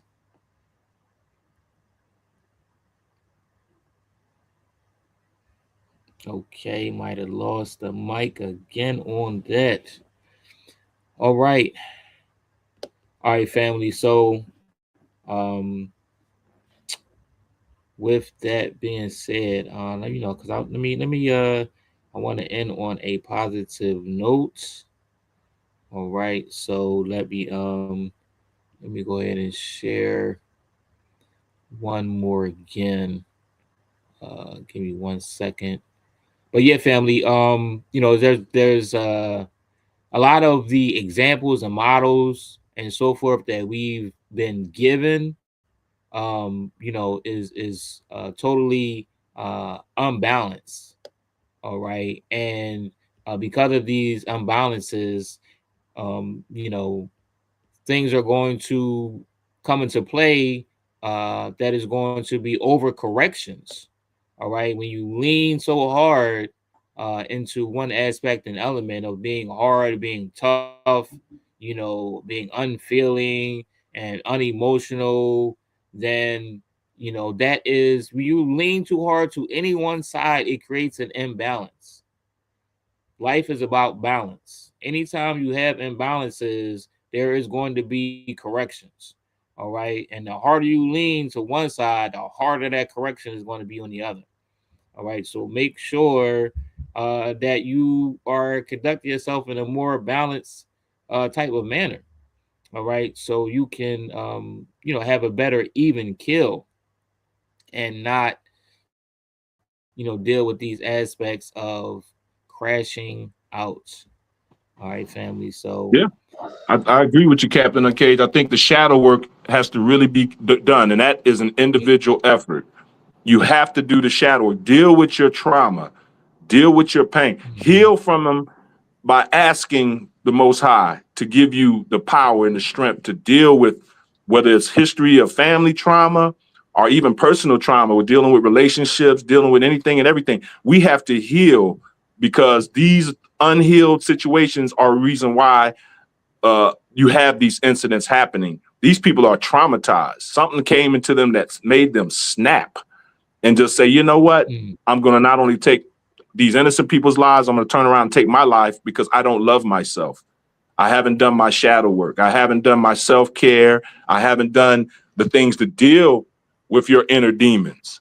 Because let's be real. If you're a hacked and hijacked player, you are infiltrated. You are invaded by these other parasitical entities that are ultimately trying to bring you to your end and to bring other innocent people to their ends. So these are the things that we try to impress upon our ethereal journey audience. This ain't all about what's currently going on in the world and pop. This is about you upgrading your internal technology, your own kingdom or queendom within yourself, to know that you love yourself enough to say, I love the Most High with all my heart, soul, mind, and strength and body, and I love myself as I love my brother, meaning there's a hierarchy. If you don't love the Most High, you out of alignment. If you don't love yourself next, you out of alignment, because you can't love your brother or your sister unless those three alignments are in agreement with the cosmos, with the universe. So let's start loving ourselves more. Let's start, doing the self-care. And sometimes, when you're around a bunch of low vibrational, low dimensional people, you have to be able to say, I'm going to go somewhere and isolate myself so I can develop within myself. So with that being said, I yield, Captain Uncaged.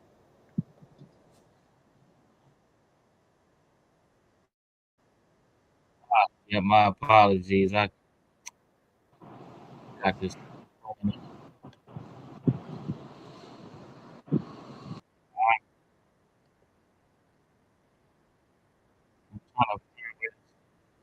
my apologies.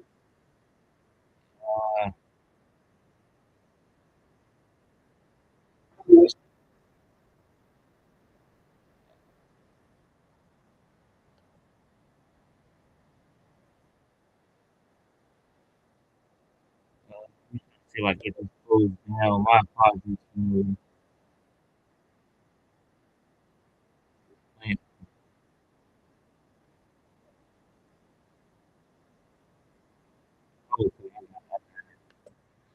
All right, I got it. All right. My apologies, family, for that. Let me come over to Sister Empress. I think she has. I think you got the mics in together now.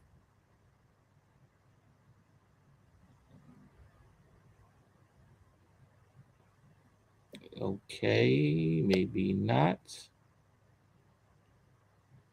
All right, I thought I heard Sister Empress. All right, let me see. I think I dropped Pollinator dropped. Okay, I'm bringing them back. All right, Brother Pollinator is back. Okay. All right, family. Let me see if I thought I had a. Oh, okay. All right. Yep. I got it. Let me go ahead and share the screen on this one. Just some possibilities, family. And, a lot of it has to do with what we are intaking. A lot of it has to do with what we are consuming. That is from my surmising, a large portion of it.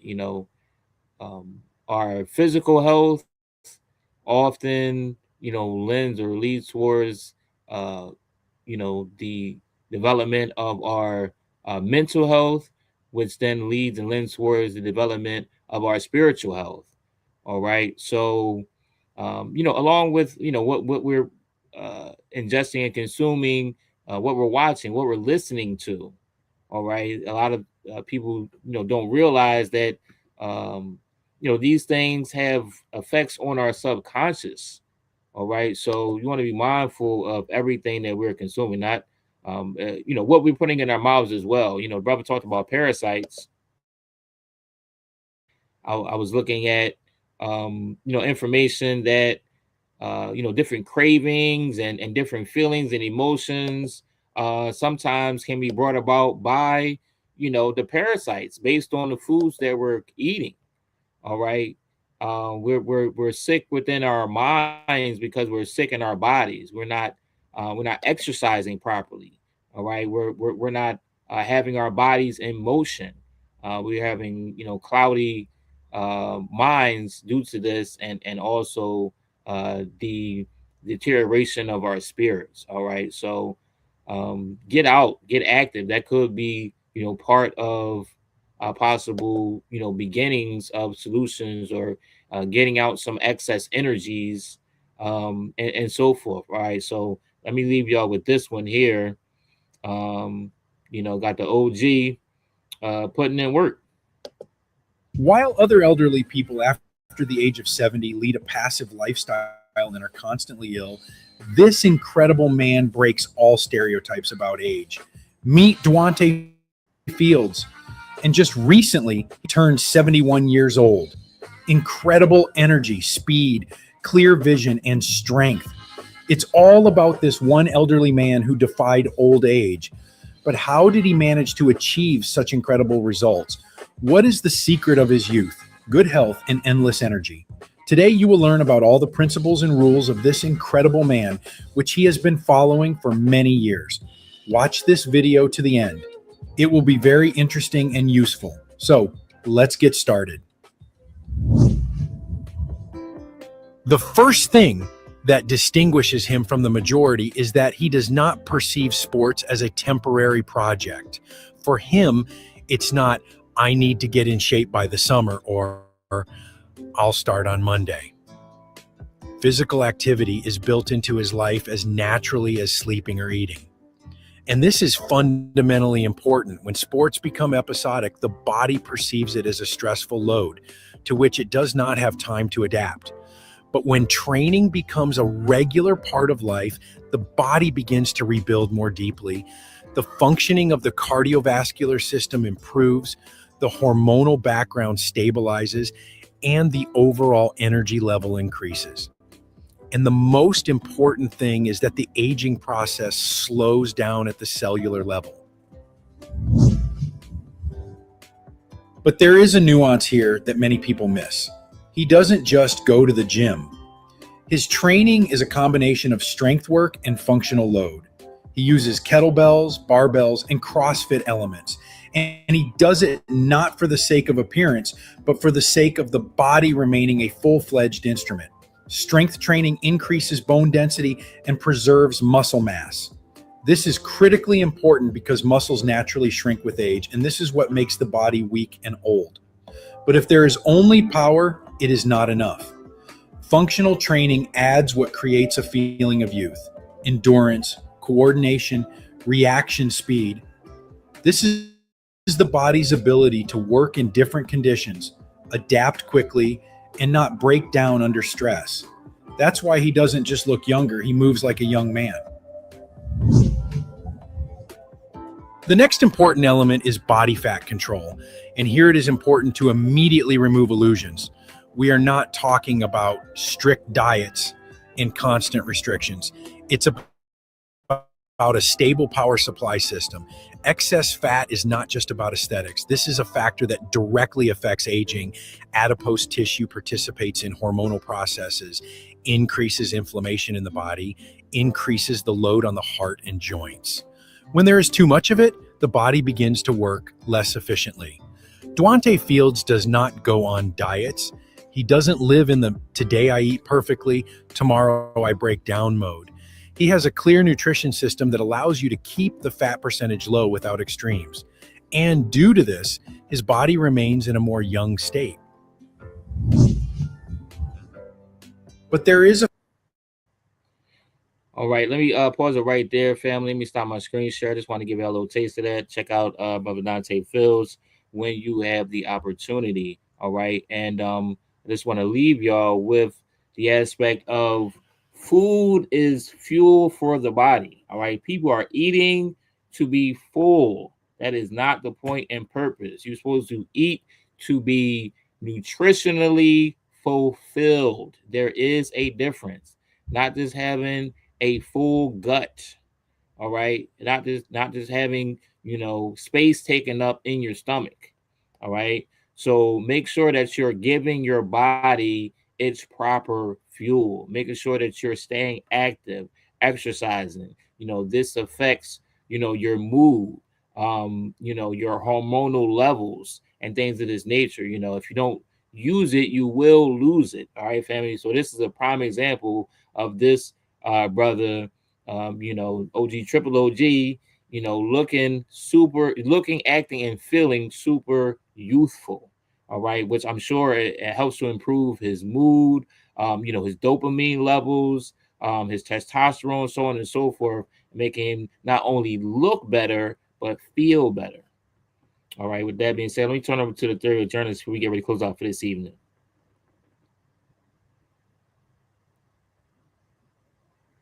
We doing final remarks right now, Captain Cage? Yes, sir. Yes, sir. Closing thoughts, final remarks. Awesome. Yeah, I just want to commend that brother because that's where we, as warriors of our communities, we have to be ready and in shape because we at war at all times. That brother looks like the God that he is. He looks like the primordials that came before us in this natural time and space that we're living in presently. But I appreciate that video because when you at war, you got to be ready because at any given time, you might have to use your physical body to get yourself out of a situation, and a lot of us are not in that. They're not ready for that. If the war was to come and knock on your front door right now, you'll be scared to death. Probably a lot of people will be scared to death because they are not prepared. Don't be scared. Get prepared. And that's what the brother is showing you in that video. So I appreciate that whole giving up of that whole video, man, for the masses of our Ethereal Journey podcast audience. But I just want to say that let's continue to bring forth our elevation, our ascension, our transcendence, whatever you want to call it, within yourself. Continue to work on yourself and use that scale, that balance scale, because the rhythm of the universe, which is a law, there's called the law of rhythm concerning universal laws. We have to be in tune into the frequency that's going on right now in our beautiful Mother Earth. And it's a beautiful thing. It's a great time to be alive. I know we showed a lot of things that will put people in fear maybe, and I hope it doesn't, but we have to expose these things so that you can prepare yourself mentally, emotionally, and also physically, and is like this brother was doing with that last video, because when things are getting ready to be reset and put forth, because we're on the right frequency with the universe, with our queen mother of the universe, with Mother Earth, Mother Nature, we have to start going with the law of rhythm, being in tune to that station, that frequency, that vibration, that radiation, that wavelength, because we are moving into a different time frame. And some people are not going to make it. And you're going to see more crashing out. You're going to see more glitches in the matrix. And it's because these people cannot really handle the things that are coming upon this dimension, this three-dimensional matrix that is pretty much, it's over. It's done with. Chasing that dangling carrot on a stick, like a hamster on a hamster wheel, going around and around in circles in a loop. That day is over. It's time to focus, become balanced, aligned, stabilized, and in synchronicity with the universe right now. The bass. Play the bass in your rhythm of daily life, man. Play that balance, alignment, stability, and synchronicity, because that's where we're moving towards. Whether you like it or not, whether you accept it or reject it, get prepared by knowing that this thing right here that we're in right now, its time is up. Game is over. So with that being said, I'm going to say upward, forward, onward. Let's continue on in our ethereal journey. This was episode 44. 44 represents balance, alignment, stability, and synchronicity. So stay within those things so that you can continue to grow, develop, and get yourself prepared to save yourself, because there's no white guy in the sky, Caesar Borgia lie, going to come up and rapture you out of the situation. You have to prepare yourself to become the god and goddess, the king and the queen that you're supposed to be as we continue this transition. So with that being said, upward, forward, onward, UFO, shalom, and one. Yes, indeed. All right, let me see if Sis Empress got a mic together. Final thoughts, closing remarks before we get ready to get up out of here this evening. Does not look like it. All right, family. So we are going to close out for this evening. Thank you once again for joining us for the Ethereal Journey podcast. Hopefully you have something that you can take with you in order to help to improve or elevate your life or your consciousness. All right.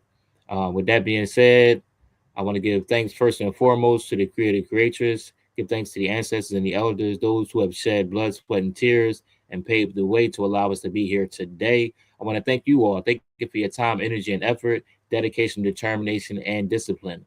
I bid you all truth, justice, peace, love, freedom, power, prosperity, protection, and divinely principled purpose. I want to say, let us continue to strategize, organize, and mobilize. And finally, I want to say, Pamoja Tutashenda, which means together. Together we will win. All right. Peace. That's right. Upward, forward, onward. Shalom. One. Shalom.